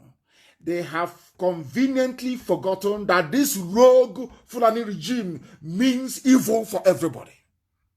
You will all suffer and die in it unless you reason and become sensible now, not tomorrow. Now, not tomorrow. They control customs. Why do they control? Let us tell you, somebody did a very good job. In fact, Dr. Abaziambe, that was what he wrote as his name. Let me tell you, he did a very beautiful work. Let me explain to you why they control you, why they have Fulani has control over your lives. I'm telling you, for some of you, the level of control that Fulani has over your lives, I don't think another thing has it. I'm telling you the truth. Listen, the Fulani, they control the customs so they can bring in weapons of war all the way to Kaduna Dry Port. That was why they planned it very well. El Rufai and the dead Buhari, they planned it very well and they're executing it now. Dry Port in Kaduna. They control immigration so they can bring in as many Fulani fighters from across West Africa and North Africa as possible. They control the police so there will be no investigation and enforcement of laws against killer Fulani headsmen. They control the National Assembly so there will be no adverse parliamentary proceedings against them. They control the DSS so that if you talk, they will shut you down. They control the judiciary so that once your case reaches the Supreme Court, it is dead. They control the army so that if you fight back, they will use federal resources to python dance you. They control the executive branch so they can dip into the national treasury to fund the Fulanization of Zoo, Nigeria. They control the Ministry of Information so they can control what you hear and set up their own radio station. They control Yoruba Muslims to make sure that the South stays divided. What other proof do you need? What other proof do you need, I ask you? None whatsoever. Now, to make matters worse, some of you may have forgotten, but it's our job to remind you. We keep forgetting, we keep reminding you. The Fulani, I'm going to quote verbatim, a statement by the Fulani Nationality Movement issued in Kanu as a press statement on Saturday, January 13, 2018. You have all forgotten, but we have not. So we're going to remind you. Now, this is what the media really said. The Fulani Nationality Movement, FUNAM, F-U-N-A-M, after extensive deliberations on the state of the nation, we hereby make the following declaration. These are Fulani people, your fellow Nigerians, all of you are in your beautiful zoo together playing catch me and kill me with them. This is what they're saying, your fellow Nigerians. That we have asked all Fulani across West Africa to raise money and arms to prosecute the oncoming war. We call on all Fulanis to prepare for this holy war. There is no going back. All over the world, Nigeria is the only country given to Fulani by God. That the cattle colony is the only solution to this crisis. Whether the federal government or state governments accept or not, we have asked all Fulani headsmen all over West Africa to move to Nigeria and penetrate every corner for the upcoming jihad. We have asked them to be armed, since it seems it is the only language Nigeria understands. A statement by Fulani Nationality Movement, FUNAM, Saturday, January 13, 2018. And you would think, some will say, oh no, he's propaganda. Oh, he leave IPOB. They're always doing their propaganda. They are casting the government in a bad light. You know, that's why when they go out, they go to Vietnam, they tell the Vietnamese government, don't allow IPOB here. They're giving us, I'll get to that later. They're giving us problems. But that thing they said, the Fulani said in 2018, here now, in that same 2018, you know what they did? Benue belongs to Fulani headsmen by right of conquest. according to Daily Post. So you will not accuse IPOB. You will not say it is a Biafran newspaper. No. It's from a Nigerian newspaper. Benue belongs to Fulani headsmen by right of conquest. Professor Muhammad. And the people from Benue are still, they wake up in the morning and they say one Nigeria. And you're telling me that people are that well in the brain? Can you see it? They said to their people, come, come, come and conquer. They have come and they have conquered. It is here. They have come and they have conquered. Yes, as somebody said, they are playing Russian roulette. Catch me and kill me. That's what we are doing with Fulani terrorists. If they catch you, if you're lucky, they behead you or they kill you. And the zoo continues the next day. The next news will come. Let us look at maybe Big Brother. Or let us look at how things are going. How each celebrity is doing what. Confusing all of you. And you're being eaten up alive by the day. Unbelievable. Unbelievable. Who is responsible for this? Somebody from Middle Belt. It was Gowon that laid the foundation for the disease that everybody is suffering today. We are the architects of our own misfortune. Today, Middle Belt is in trouble. Down. And who brought it about? A Middle Beltan, somebody from Gowon, a Christian for that matter. Look at the zoo today and where it is. We condone evil. I keep saying it. In fact, every morning and evening, those that pray to God, every black person, you must keep praying every blessed day. God, remove evil tendencies from my heart. God, remove jealousy. God, remove envy. God, remove wickedness. I'm a black man. Remove evil from me. I'm telling you the truth. Every blessed day. I'm telling you. Because we support evil. As I said before, we naturally gravitate towards iniquity. That is why the black race is backwards. And that is why it will continue until we change, until our brain, the way we reason, changes. Fulani are playing games with all of you. You don't know. I kept quiet for 7 days. They thought, oh, he's gone. Oh, now let us try and even accelerate our wickedness and our evil. It's Gowon that caused it. We are now on the verge today of total conquest because of a mistake that Britain made. Certain racists in the British colonial establishment, including the BBC, and to a lesser extent now, even today, BBC, they have continuously reinforced the superiority complex of neocolonialists. They denigrate, they subtly, very subtly, they insult and they demean you without anybody knowing. You think they're doing you a favor? Of course not. Very cleverly, of course, I read in England, so I know their tricks. Very cleverly, they'll be insulting you and putting you down, but you will not know. And after you turn halfway breeze, you will not know. Like a house rat. As they are chewing the sole of your feet, they are blowing you breeze. So you won't feel a thing. The thing we don't know, of course we know. Why do you think IPOB is as strong as we are? Because we know everything. We know all their games. We know the games that they are playing. That is why today, when you hear about Zamfara, people are selling their houses to bandits in Zamfara. According to an emir, the emir of Guzo, people are selling their houses to bandits in Zamfara.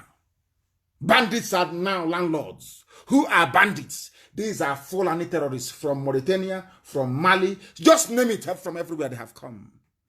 And you're still, tomorrow morning, Nigeria, we need to reposition Nigeria. We need to restructure. When you know the solution lies in the complete dissolution of the damnable contraption. Black people are evil. If not that black people are evil, there is no way learned people, educated people can wake up to this rubbish every blessed day. Every blessed day, the same nonsense, the same garbage, no light, no water, no hospitals, no good schools, no jobs. You graduate, you come out, you have nothing, no hope, nothing whatsoever. And you still say you're a Nigerian. God have mercy on your ignorance. Unbelievable. Bandits are now landlords. In Guzo, Fulani owns Benue by right, and be wasting your time. And what happened to the others in history will also happen to you. It will happen to you. Evil every blessed day. Please tell me how many Nigerian soldiers, Nigerian soldiers were killed in Katsina. This is not Meduguri, not Borno. In Katsina, the same state of the hard man. The general, no nonsense. You know, I remember when Tinubu was promoting Buhari before 2015 election. He is a hard man, a general, a no nonsense general. But in his state of Katsina, the late no nonsense general, Fulani terrorists, probably maybe from within or from outside, nobody knows, have now ambushed. They are Fulani terrorists, also soldiers, and killed 16 of them. Terrorists on terrorists. That's what is happening now. One is in uniform. One is in Islamic garb, is in Al Qaeda outfit. Terror, fighting terror in the zoo in Katsina. And nobody has been sacked. Nobody removed. Nobody called to resign. Nothing. Imagine if it was in Ejirika as the chief of army staff and the terrorists will ambush Nigerian soldiers 16 and kill them in Katsina. Hey, they'll go and burn his house down. They will kill his whole family. But this rubbish is happening every blessed day. And what do? You keep quiet. Soldiers. Zoo soldiers. 16 dead in Katsina. Hey, black people in this UG, black. There's something wrong with you people. I'm telling you the truth. I'm telling you, black people. Your reasoning capacity is zero. Absolute zero. Absolute zero. And who caused all this nonsense? This is the amalgamation of the North and the South. The white man came without regard for anybody. Lugard came and said, Yoruba land, I'll divide you into two. Half will be in Dahomey, which is a Benin Republic, and half will be in the zoo. And your name is now Nigeria. And I keep asking this very simple question. There is a Yoruba person in Porto Novo, in Benin Republic, and a Yoruba man in Badagry. And they speak the same language, they eat the same food, everything is the same culture, everything is the same. And you divide them into, this is one thing about colonialism I don't understand. And why we have not challenged it, I do not know. You have a white man travel all the way from Scotland, Lugard, come to your land, Yoruba land, and cut you into two, and say one of you, your name is now Dahomey, Benin Republic, subsequently, and the other one, you are Nigerians, and you accepted it. And that same white man now said, you that is a Yoruba man, Oduduwa man in Odua, man in Badagry, you are related to one Ahmed Kakwarafi from Kanem Empire. Does that make sense to anybody? I keep trying to understand the level of black man's intellectualism. It doesn't make sense to me. It just doesn't. Now that the whole world is saying Black Lives Matter and reviewing all the atrocities of colonialism, why is it not possible for us now to say no? That even the Oduduwa people in Benin Republic and the Oduduwa people in the zoo, Nigeria, they are all one people. What is wrong with that, I ask? What is wrong? I ask. Is Lugard that caused all this problem?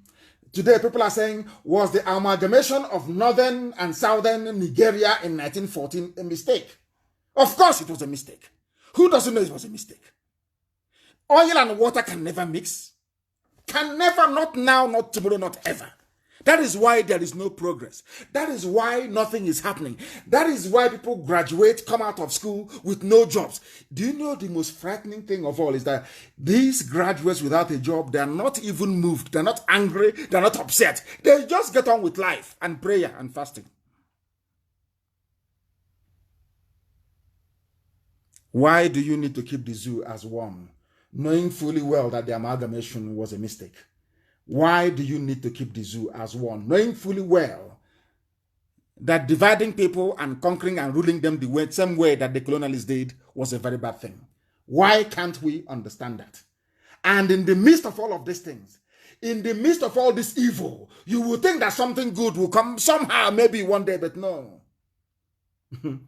What is happening? Who remember the list I gave you before, or I rolled out before, about those who are in power, where they come from? Are they not all Fulani people? Now listen, how Nigerian government officials diverted $800 million from secret oil sale. Who are the people that did this, Fulani? No EFCC, none whatsoever. The same people.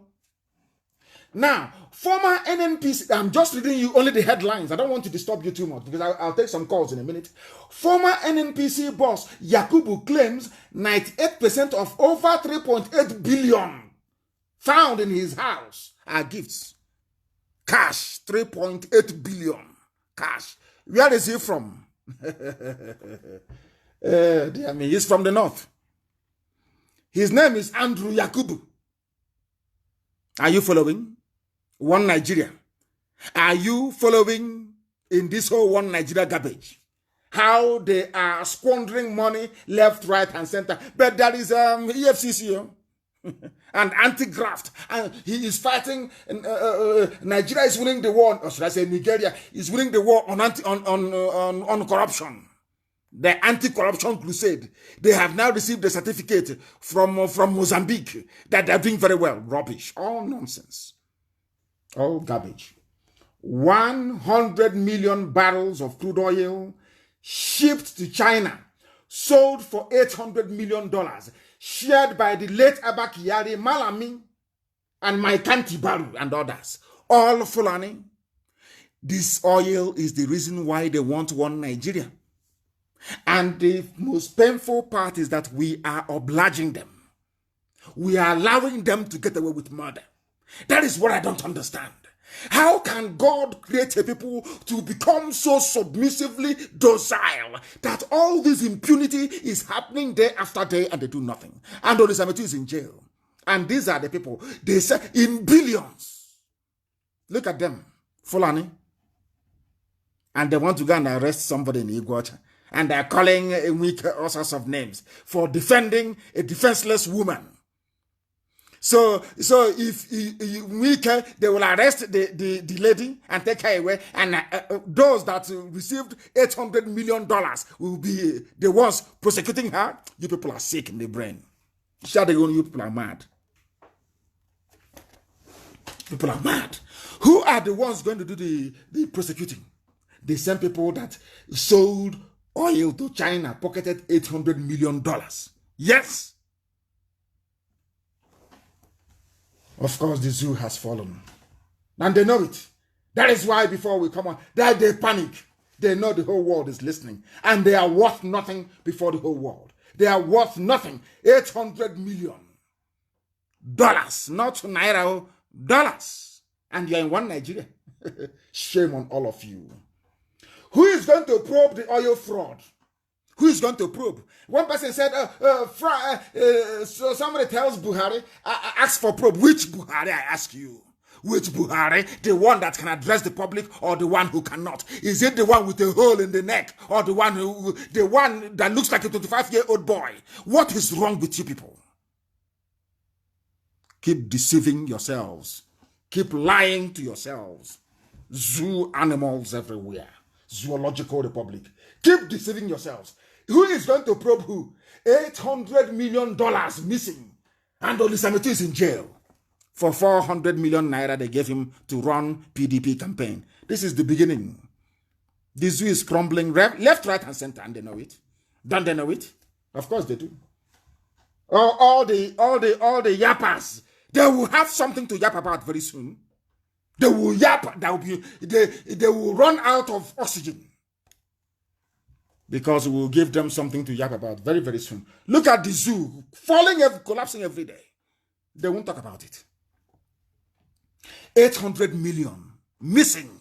These are the idiots begging for foreign aid, grant. They will go to World Bank, give us loan. They go to IMF, give us loan. But meanwhile, that is one thing about black people. Meanwhile, the money you have inside, you are siphoning.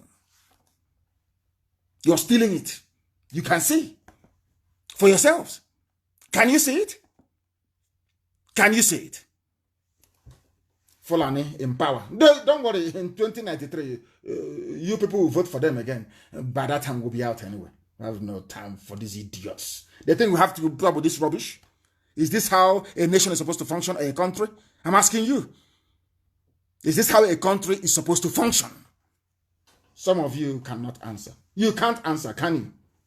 Crude oil being shipped all over the place, asking for who is going to investigate who. Who? Is it Fulani? Investigating Fulani? How is that possible?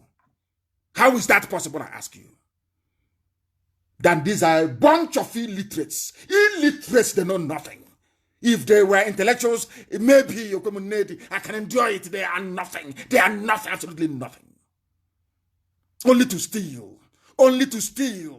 Only to steal, only to loot. The only thing Fulani knows is to loot. To loot. Every blessed day stealing and killing, that's all they do. Kill and steal, that's all they do. And you idiots are talking about one Nigeria. One Nigeria. Useless set of people. One of the few people that speaks up, that speaks the truth, His Eminence and Cardinal Anthony Olubumi Okoje has spoken. He has decried the level of corruption going on. He is crying over corruption. Of course, the man that I respect very much. His Eminence. He's crying over corruption. Him and Kuka Bishop Kuka is very outspoken man that I have regard for.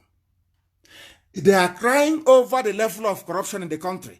But mind you, that in 2015, Obama and everybody said, we need Buhari in order to fight corruption. Today, His Eminence is crying over corruption.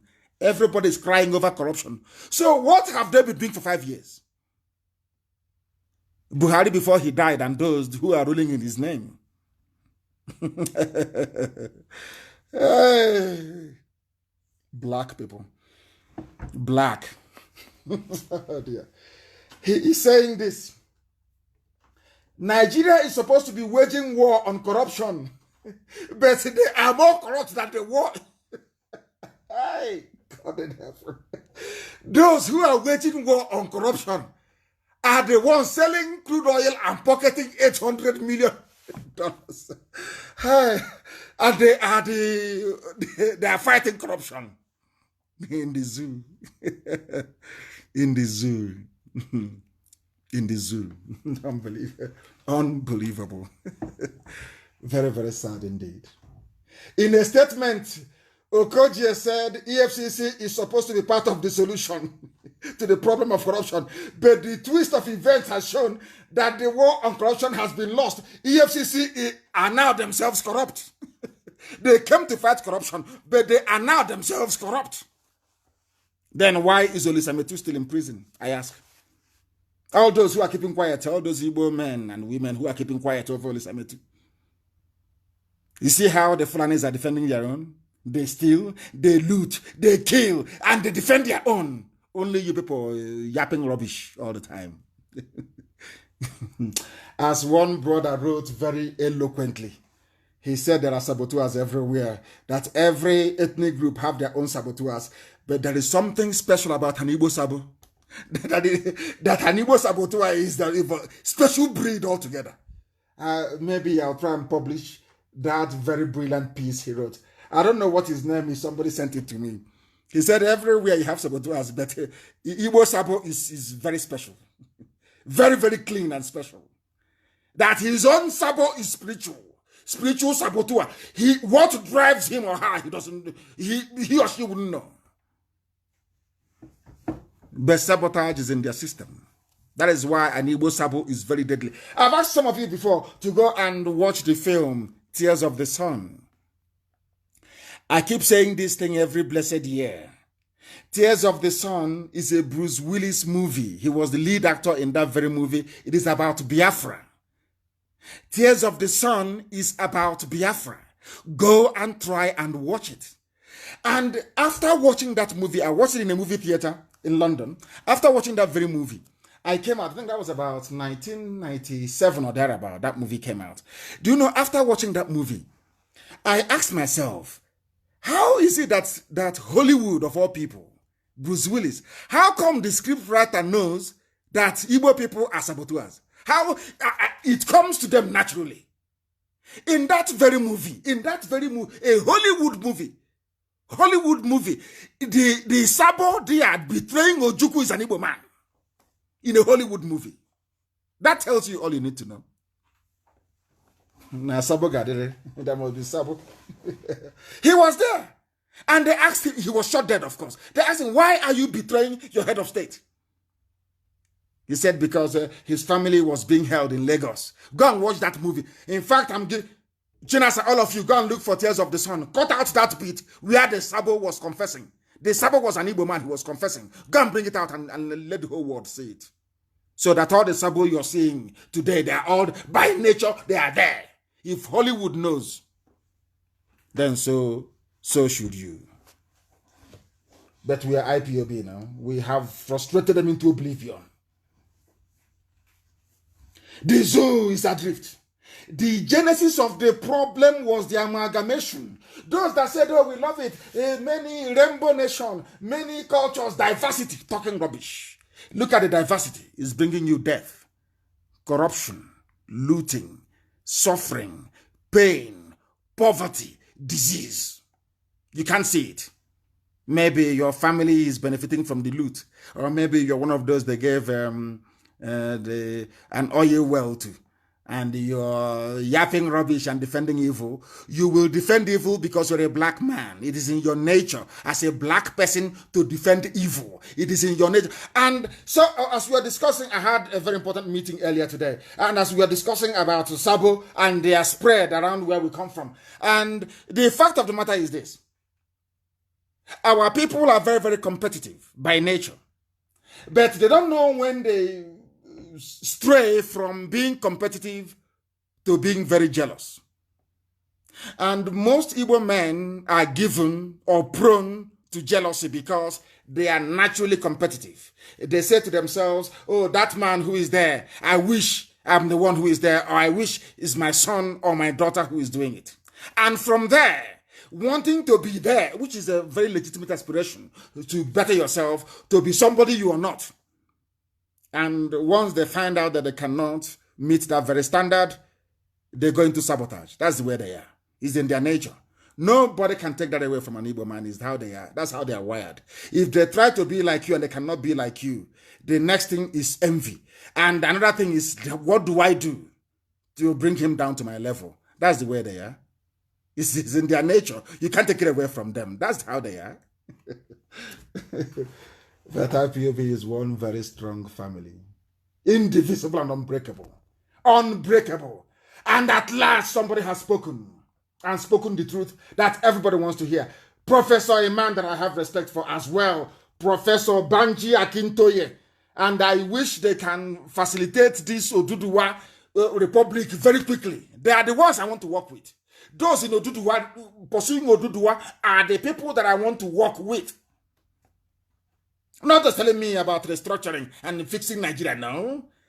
Those Oduduwa people that are pursuing Odua Republic, they are the ones I want to work with. No other group. Professor Akintoye said restructuring is not the solution. Of course not. It is not and can never be. He has spoken. I believe our leaders from the four zones are Femi Fere, Ohaneze, Pandev, and Middle Belt Forum, who have put this forward, believe that it was a way of compelling Buhari, of course a dead man, to at least effect some structural reforms in the system. But it hasn't happened. And he has no hope. That they asked him, you mean that restructuring is no longer a solution to Nigeria's problem? He said yes, because it's too late. We have passed beyond the point of politics. A section of the country is actually trying to conquer the other part of the country. And this is an Odua man saying this. He's the one saying this. Not me, a professor. Akintoye is the one saying this. Not Nnamdi Kanu. No, of course not. I'm only quoting him what he said. Restructuring is the argument of politics. It is not a response to war. The Fulanis have brought war, and you're discussing politics, and they are conquering you. They are cutting up your daughters into pieces. And you cannot see it. Sabo is blind. Sabo can never see it. They cut up your daughters in your villages, and they spread the parts all over the place. Sabo, can you see? No, you can't. Professor Akintoye is telling you that the Fulanis are speaking the language of war. And you, with your stupid restructuring, you're speaking the language of politics. Who do you think will win? I like what he said so much. I love it. I love the words he used. You don't use the language of politics to address a war situation. That is why they are conquering all of you. One after the other. And that is why the zoo, in desperation, are now targeting IPOB family members in Vietnam because we are all over the world. And it is also a source of envy for people that IPOB, we are the largest mass movement in the world. When we march, the earth shakes, of course. Who doesn't know that? Who doesn't know that? Our people in Vietnam, I received this very correspondence that our people in Vietnam are in very great danger because people working in the zoo embassy in Hanoi are conniving with the Vietnamese government, bribing them and giving them money. They sell all this illicit oil. They have promised to give oil to Vietnam so they can start the deportation of our people, so they can start the imprisonment of Biafrans in Vietnam. They sent pictures to the Vietnamese immigration and police. And some of our people were invited to immigration office in Ho Chi Minh City and forced to sign an undertaking stating that there will be no more IPOB activities in Vietnam, or that our insignia should not be showed, and we are going to take them to court in Vietnam. We are going to get a top human rights lawyer who will take them to court in Vietnam. It is their country, yes. But Biafra must exist. Is it not the same Vietnam that fought USA? You fought France and USA for your independence, didn't you? Vietnam. That now you want to come and support evil. It cannot happen. We'll take them to court in their own land. And that's what we're going to do. And I have a very, I would want some clarifications, I would say, on what is actually happening in the West. Because we have our coordinator, Tari Nemi, who is the coordinator of the Western region, and I want to bring him to tell the whole world what is happening. The whole world is actually listening. Tari Nemi, can you hear me? Yes, I can hear you. Good evening from here, sir. Good evening to you. Can you tell us precisely what is happening in the Western region and how you intend to fix it? Okay. In the Western region, we've been having some challenges, though we've also measured some level of success so far. What are those challenges you're having? Hold on. What are those challenges you're having? Okay, the challenges we are having, it seems to be like some people have decided to have a parallel government in the West here as a result of the previous leader.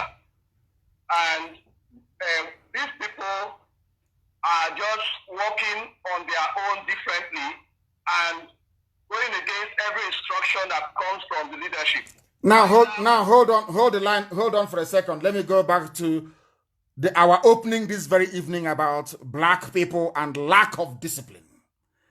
If your administration is over, or for some reason your services are no longer required, you go away quietly. You may be recalled the next day. Some of you are so daft and so foolish. Do you know how many times our Biafra national coordinator was suspended from IPOB? Is our national coordinator today?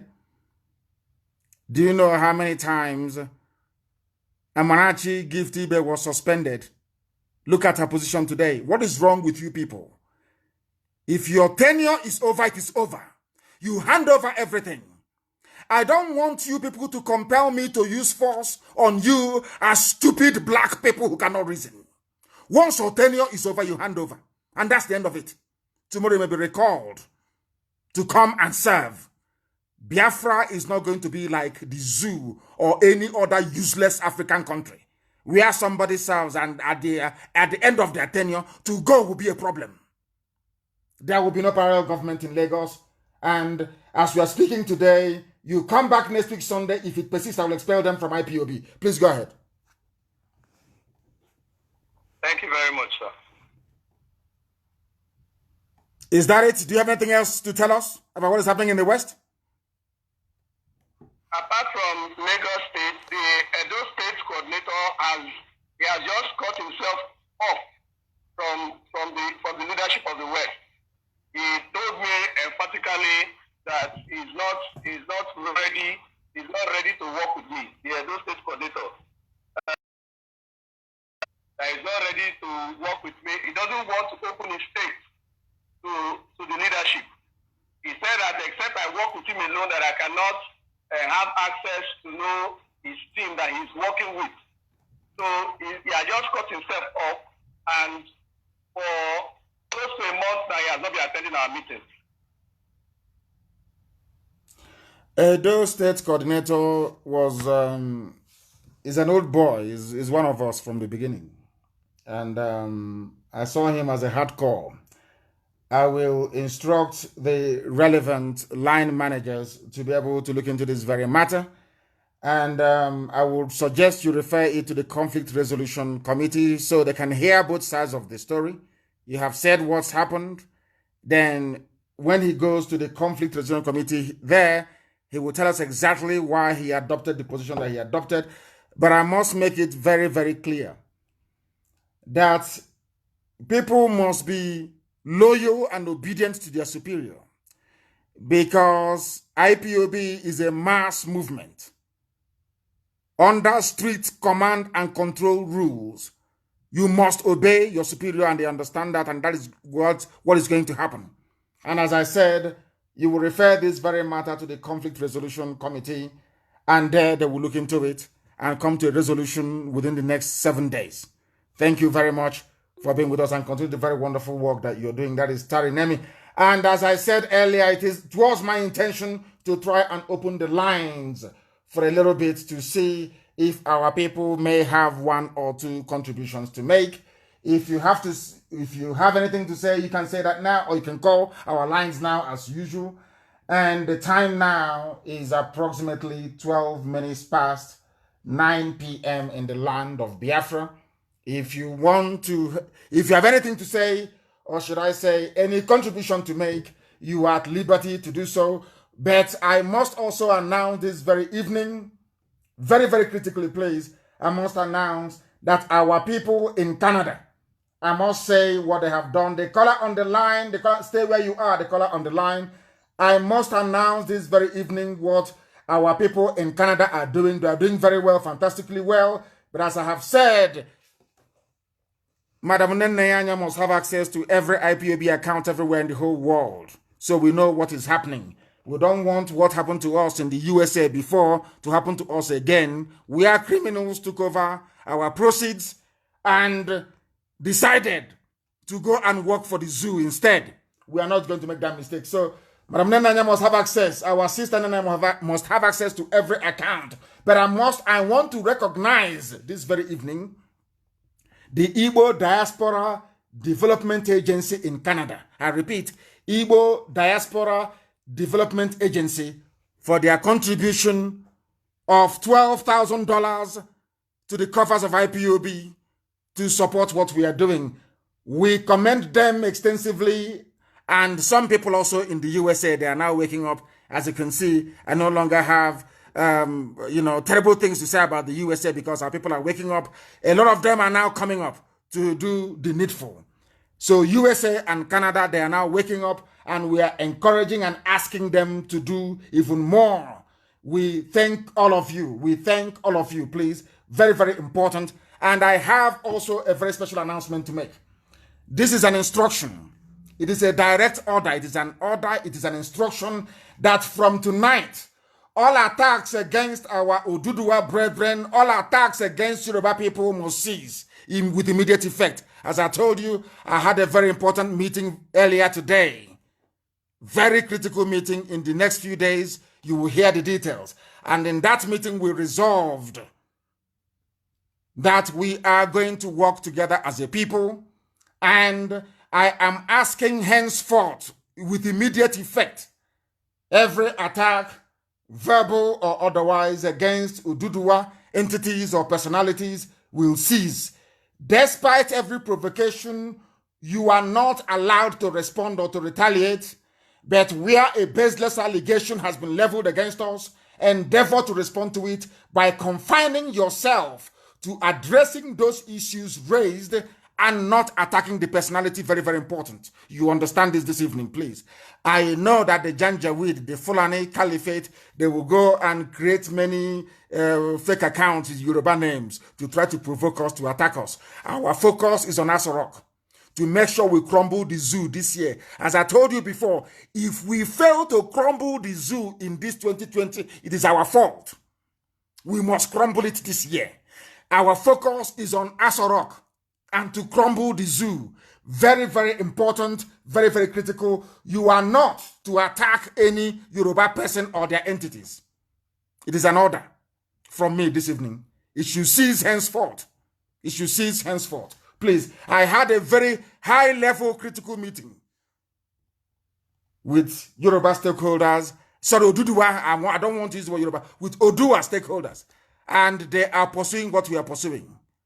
And we cannot be seen to be antagonistic towards one another, because the Fulanis are the ones laughing and rubbing their hands with glee. We cannot give them that opportunity anymore. As simple as that. I have a caller on the line. That caller, are you still there? And can you, for goodness sake, hear me? Yes, I can hear you, my leader. Please, your name and where you're calling from. My name is Biafra Efyong. I'm calling from British Columbia, Canada. From British Columbia, you are Biafra Efyong. Where do you come from in Biafra land, please? I came from Nsrata in Akwa Ibom, Biafra land. Thank you very much. Please go ahead. We are listening. Go ahead. You have gone silent. Yes, go ahead. I love you so much, my leader. I've been following you for so long time, 2012 till today. I've been a person that I met you before when I was in Malaysia. You have been a great man, and God have used you to celebrate the whole world. I love you, and there is no person can block this or can stop this movement. My leader, you are the man that God sent, and you told us that this struggle is whiter than snow. And I believe that, and I've been working with my own capacity to make sure this Biafra restoration come to reality. I was the one who started the IPOB in Philippines. Wow. I started the IPOB in Philippines before I now hand over, before I moved down to Canada. So the Philippines is working strong. Yes, it is. So I have been an assistant coordinator here in British Columbia. But my leader, I follow you because of what you said. I didn't follow you because of, I just follow, I don't want to go to the detail. But I just want to thank you, and I'm overwhelmed to speak with you. But there is a small thing I want to beg you, please. Go ahead. Because in your leadership, sometimes people don't understand. Of course, in all the family, you might have maybe a child or that might not like to follow your instruction. They might be causing confusion. Yes. Now, Akwa Ibom State is having a very big problem, which you might not know the details. But I call my family because I even put the radio Biafra satellite in my compound there, and also have some information there. My family has given me information. So the Akwa Ibom has problem with coordinator issues. My family is reporting to me. Very, very bad. And I don't want to put my people in the danger.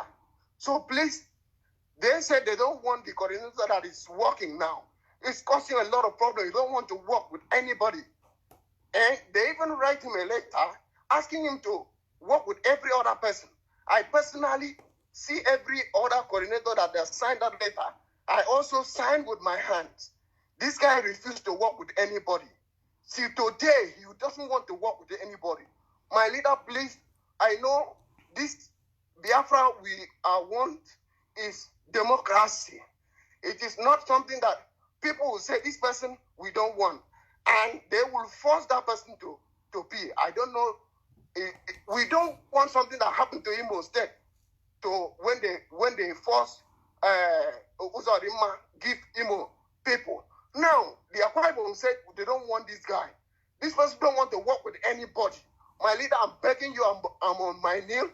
I cannot work for Biafra to restore. Then my own Biafra in Akwa Ibom is down. I was expecting Akwa Ibom Biafra to be even more stronger than Abia State or any other part of Akwa Ibom. The second in command was Philip Effiong. He was a man that I love so much. And God rest you. God rest you. People were saying that, hey, you cannot follow Igbo man. Igbo man always cheat, do all those things. But God stand with you. They give you everything you refuse. And that idiot they call Iruanya, I could remember when he was talking on Radio Biafra, that any day he goes against the rule and the regulation of IPOB, that if they suspended him, he will go to the floor member. But today, Iruanya is causing confusion. Iruanya is causing problem everywhere because he was suspended, because he wanted to attack the government of IPOB. He will never better for him. He took oath, and that oath will follow him till his generation. I am Biafra Effiong speaking. I know him. If you can play back, if they can play back the radio that he was speaking from 2013 to 2014, you will hear him very clear. How do we know Iduanya? We know that idiot from Radio Biafra. He was nobody. He was nobody. He was nobody. Let me tell you what. Let me tell you one thing about saboteurs. A saboteur doesn't have relevance. If you mention a saboteur's name, you give them relevance. So just ignore every saboteur you may have come across. Our work, we are on schedule. Our work is going on. It is unstoppable. Don't mind it. You have them. I said there was a Hollywood movie. I want everybody to go and watch Tears of the Sun. In that Hollywood movie, the only saboteur there was an Igbo man. So don't be surprised. Okay? We are moving forward. My happiness is that God in heaven, structured IPOB in such a way that it's unbreakable. It doesn't matter who you are. You live, and IPOB continues to work strong. Since IPOB did not fall when I was detained illegally, did not fall when I was in prison, did not fall when they came to kill me. Oh, come on. Nothing can stop IPOB. I thank you very much, my dear brother. I have heard what you've said, and we are going to do the best we can to resolve the issues in Akwa Ibom as one family. Akwa Ibom is very strong. Very, very strong. I have a caller again on the line. That caller, can you hear me? This is Radio Biafra. We are live and direct. Please go ahead. No. He is. You are listening to your system, and I don't like it. When you call us, you don't listen to your system. Please, you don't do that. I have a caller on the other line. Can you hear me? Hello. Yes, raise your voice, your name, and where you're calling from, please. Mazi, good morning from here. My name is Okebram Chedos here from Umuaka. Umuaka is in Olu. Yes. In Imo State, Biafra land. Please go ahead. I'm speaking from India. From India? India. Wonderful. Yes. Yeah. Mazi, first of all, I want to thank you. Because I keep saying it every time I draw strength from what you say, from your teachings, history, and everything. Sometimes people ask me, why am I so mad about Biafra? Why am I follow this man? Even whatever he says, I deem it to be true. I told him that, listen, as a human being, when you lose these two relevance, you are never complete and can never function. Your history and your land. These are two things you cannot buy with money. Nothing can give you this. And this is what this man has brought back. This is what has triggered the mind of every young Biafran. We are following him because he can give us what nobody can give us. When somebody brings your history back to you, which is what is going to give you relevance, there's no way you can build without your history. You must know where you're coming from. And Mazi, you have tried enough to trace back our history that is older than 5,000 years to us and make us understand where we come from. And that is what we are proud of. Thank you. The first democracy in the world. Of course. The world was witnessed in Biafra. Of course. Biafra, the first democracy in the whole world, of course. Yes, these are things that when you look at it, you become proud of where you come from. An American can die under the flag of the USA. Why? Because they know their history. Yes. The reason why nobody can talk about Nigeria, nobody is proud of Nigeria, is because Nigeria doesn't have a history. And there's no way you can maintain a place that doesn't have history. It doesn't have history. It doesn't have history. You cannot come from Africa and you don't have history. Oh, your history starts from 1914. And Africa is supposed to be one of the oldest places on this very earth. And your history is only from 1914. It doesn't make any sense at all. And that is why they are afraid of us. That is why we are learned. That is why our enemies are afraid. And that is why we are unstoppable. We are unstoppable. I have said it before. Do not respond to Sabo. Don't respond to them. They're irrelevant. Without mentioning IPOB, Biafra Nnamdi Kanu, they're irrelevant. In fact, without mentioning Nnamdi Kanu and IPOB, they're irrelevant. Absolutely irrelevant. Don't give them time and space by mentioning the names of idiots who do not matter. Irrelevant people. Please, very, very critical. We understand that. I have this caller again on the line. Can you hear me? Okay. Yeah, I can hear you. Mazi, thank you and I congratulate you so much. My name is Osasu. I'm an IPOB under the banner of Uwasofia. Can you hear me? Yes, I can hear you very well, loud and clear. Go ahead. Yeah, good. Thank you very much for your work. So I cannot just go much deep, but... and where are you from, please? Where are you from? In Biafra land, where are you from? I am Edo State. Which part of Edo? Edo State, Igodomi. Igodomi. Thank you very much. Please go ahead. Benin City, precisely. Thank you. Please. But I reside in Italy. You are in Italy. So what do you say to people from Benin who may not have embraced Biafra entirely? What do you say to them? Igodomi people, that is. What do you say to them? There are many are ready to embrace it, but they are still very much afraid because they know the history of their monarchy, or let me put it that way, if I'm not mistaken. You understand? I do. Know many embrace it, but they are afraid. You understand? But gradually, we are doing the work. We and our sister Uwasofia. You understand? Yes, Owa is doing very well. Uwasofia is doing very, very well. And I want to encourage her to continue her work. Uwasofia is doing very, very well. Efe is doing very, very well. Tamono is doing very, very well. Our people, those of you, Darlington, all of you who are coming out, Biafra child, all of you are doing very well. And also Simon Epa, all of you who are coming out every day, they're doing very well. Please go ahead. Please, let me talk a little bit. Go ahead. This Edo rep, man, what's his name? I forgot his name. Please, it is my own opinion I want to give you a little bit. The leader should look into his matter because he looks to be coordinated very good in Edo State. You know, Edo State is so very sensitive. You understand? Yes. And he know much of Edo State. So when looking into his matter, you must look to his matter in a way that he understood Edo very well. Yes. You understand? Yes, I know. I know. I understand what you're saying. So that this can work well there. You of understand? Course. Yes. It's long I've heard of him anyway. I've never talked with him anyway. But just because of our past working hand to hand together, I'm even planning now that each time I go to Edo State, I will see him and we will visit some important place that will even enhance or enrich the movement of IPOB. Okay. You understand? Very well. But I will be saying that I still want to encourage you a little more that you should not distract and no matter the circumstances, we are behind you. No matter the obstacles, no matter the deceit, or no matter the frustration the enemy would like to cause, we are solidly behind you. You understand? Of course, I know that. How many are there? How many are there?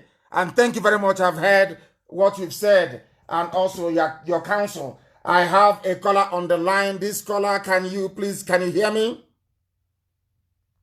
I can hear you, Mazi. My name is Chukwu Emmanuel Ike Chukwu. I'm calling from South Africa, the coordinator of Indigenous People of Biafra, IPOB, KZN. Thank you very much. You're welcome to the program. Please go ahead. Mazi, you made me a happy man on the singular tweet you made last week. You say that you are going to marshal out plans to stop the Janjaweed access to the oil money. Of course. Please, that thing you said have made me a happy man. Since I joined IPOB, I've been following you and I've been doing whatever you ask us to do. But that your singular tweet have made me to submit my soul into the IPOB. I've been submitting my body. I'm pleading you in the name of Chukwu Kikabiama to facilitate your plan. I will. And you will see what will happen this year.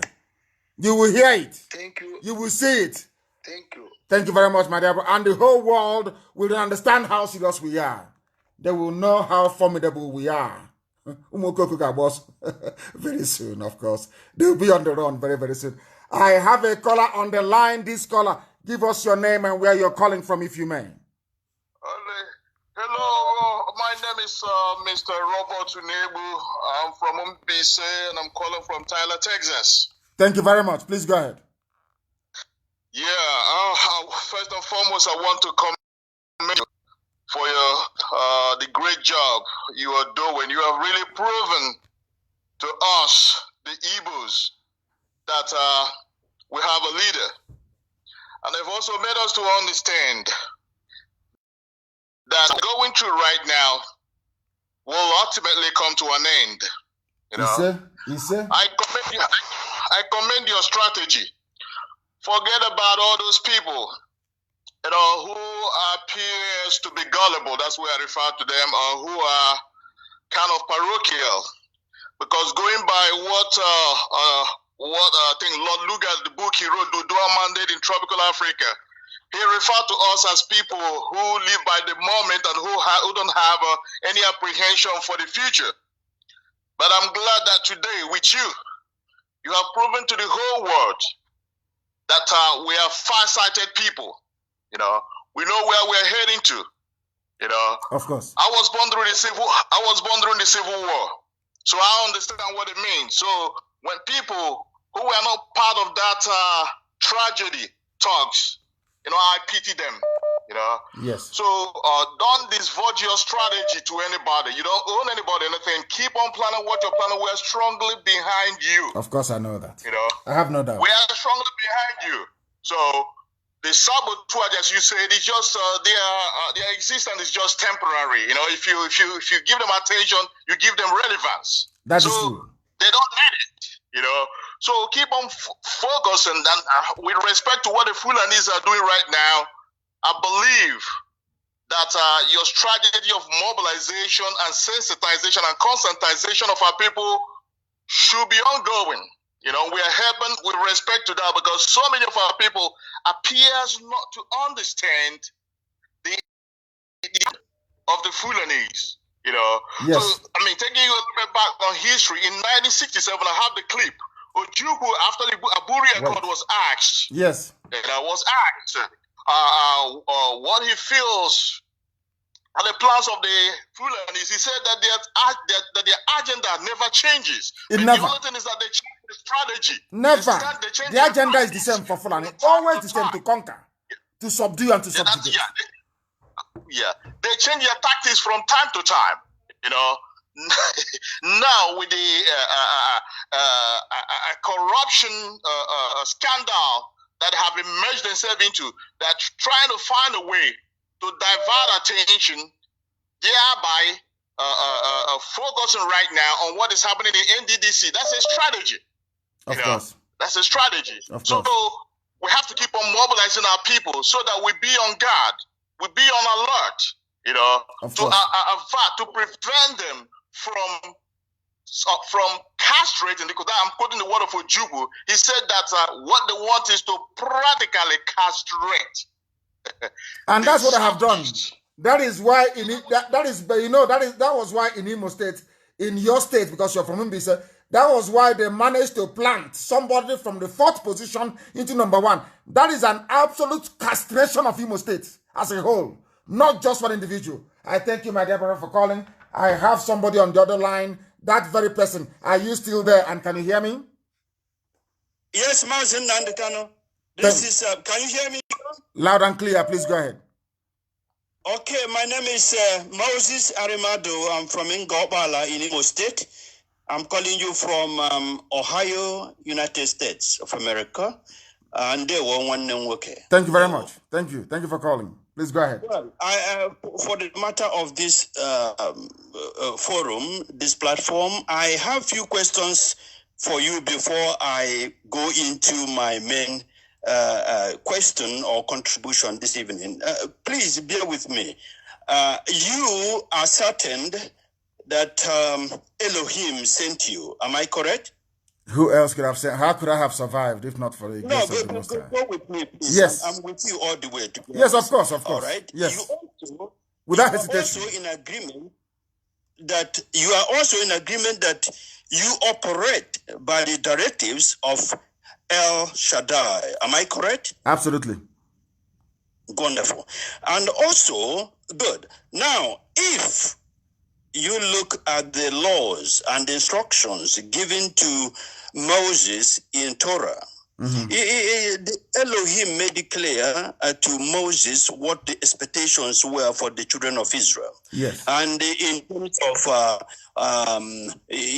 murder, in terms of kidnapping, instead of doing evil, it made it clear. Now, I am appealing to my Biafran brothers and sisters that the kingdom of God is at hand. When Biafra comes, there will be no nonsense. There will be no room to follow the Torah. We are going to follow the law of Elohim. We are going to do things according to the children of God. Therefore, we are not going to have time. Our money is not going to be used to build prisons for criminals. Our money, if we are to build prisons, is going to be for those that committed minor misdemeanor, like traffic offenders or those are not paying child support. But for criminals, for those that looted our treasury, for those that nobody can loot treasury if you don't even have money to loot.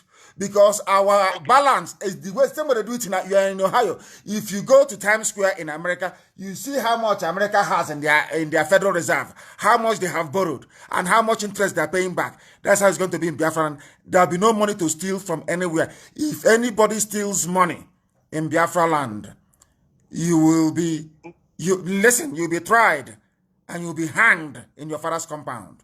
The nearest street to your father, you'll be hanged at that very place. That cannot be any other useless African country. It can never be. That is where I'm getting at. That is why we are going to use their body to feed our fishes in the ocean because there's no room to put them in prison. For what? Why should we condone evil? We cannot keep them. There's no room for them to be prisoned well so that we can entertain them and use our money and feed them. No, we will use their bodies and feed our fishes in the ocean. Now, this is the time.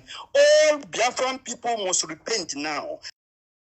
The day of God is at hand before Biafra comes because this is not a joke. We cannot tolerate what is happening in zoo in the holy land. It can't happen. Biafra. God is my witness. It can never happen. And my dear brother, I thank you. I thank you very, very much for your call. I thank you very much. Biafra land, we are not going to condone any nonsense. You must be dreaming. If you think you're going with siren, you know there'll be no siren in Biafra land except ambulance, police. Only ambulance, police, and who else will have ambulance? And finally, even the head of state, there'll be no siren for you because you'll be like any other person. There'll be no siren in Biafra land for anybody, commissioner, your governor. Rubbish. You are like any of us. So we take you out of office. If you say you won't go, we'll drag you out of that place. There'll be no armed escort.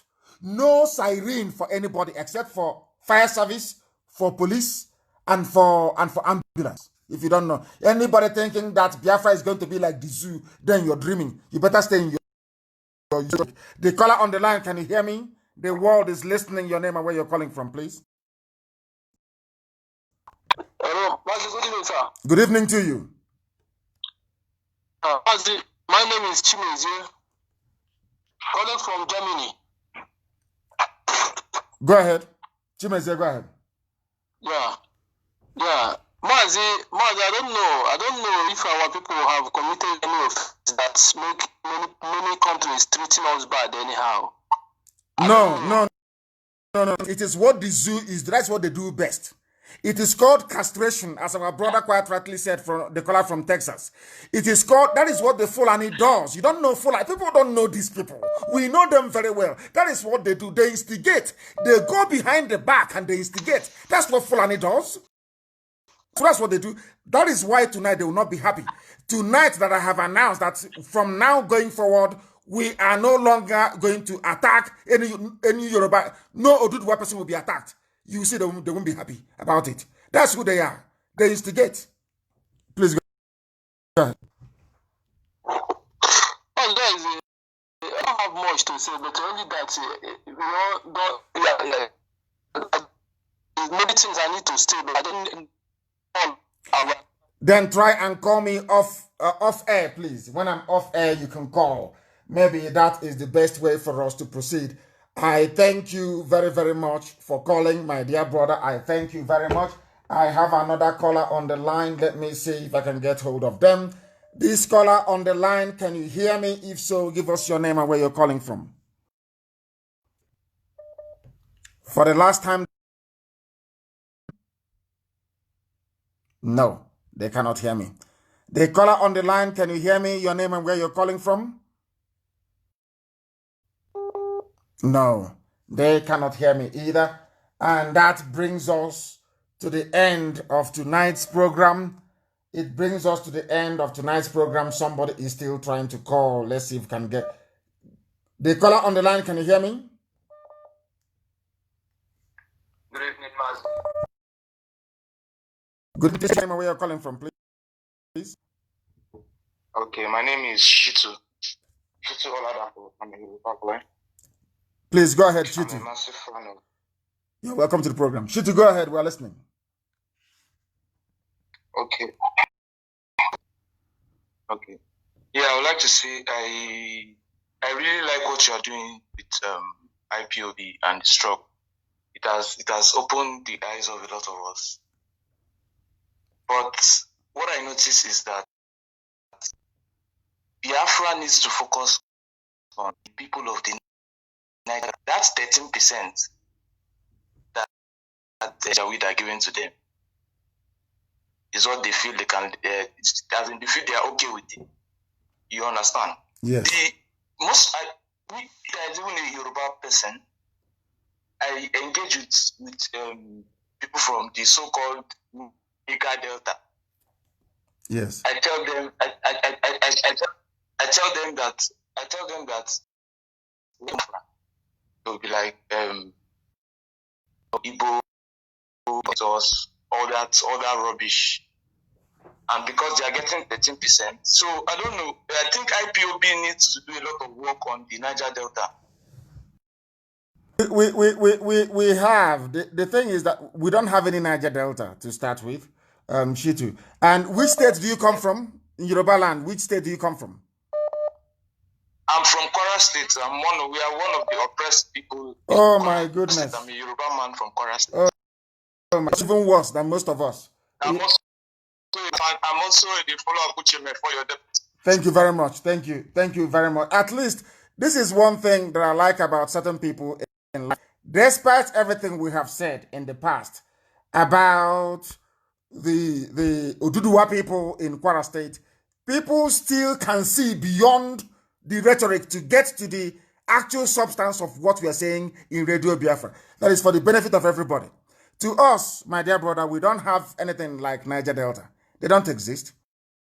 It doesn't exist. It does not. We are people. We have different languages, sometimes a slight variation in culture, but every ethnic group will be on their own in Biafra land. Nobody will go into another ethnic group to tell them what to do. So all the debate and argument about domination doesn't exist. It doesn't exist. You know, if tomorrow... Do you know that no Igbo man even signed the amalgamation of Nigeria? Of course, we know that. We know. In Biafra land, it was Olaba. That is true. That is true. And we have a document that they actually secreted later. Ibeku, my clan, where I come from, we never signed. So I can go to court and convincingly argue that Ibeku is not a part of Nigeria because we have we know all the warrant chiefs that signed. Ibeku was not one of them. We never signed up to anything at all. So you are right.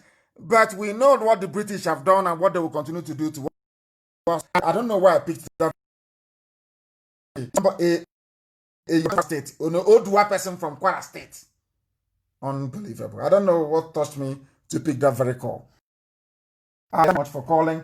And on a day that I announced it, that nobody is allowed anymore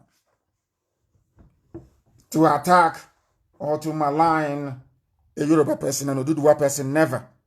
Because we are going to work together. And not like before. This one is different from the past. And big things are going to happen. Just watch this space. Thank you for listening to us this very evening.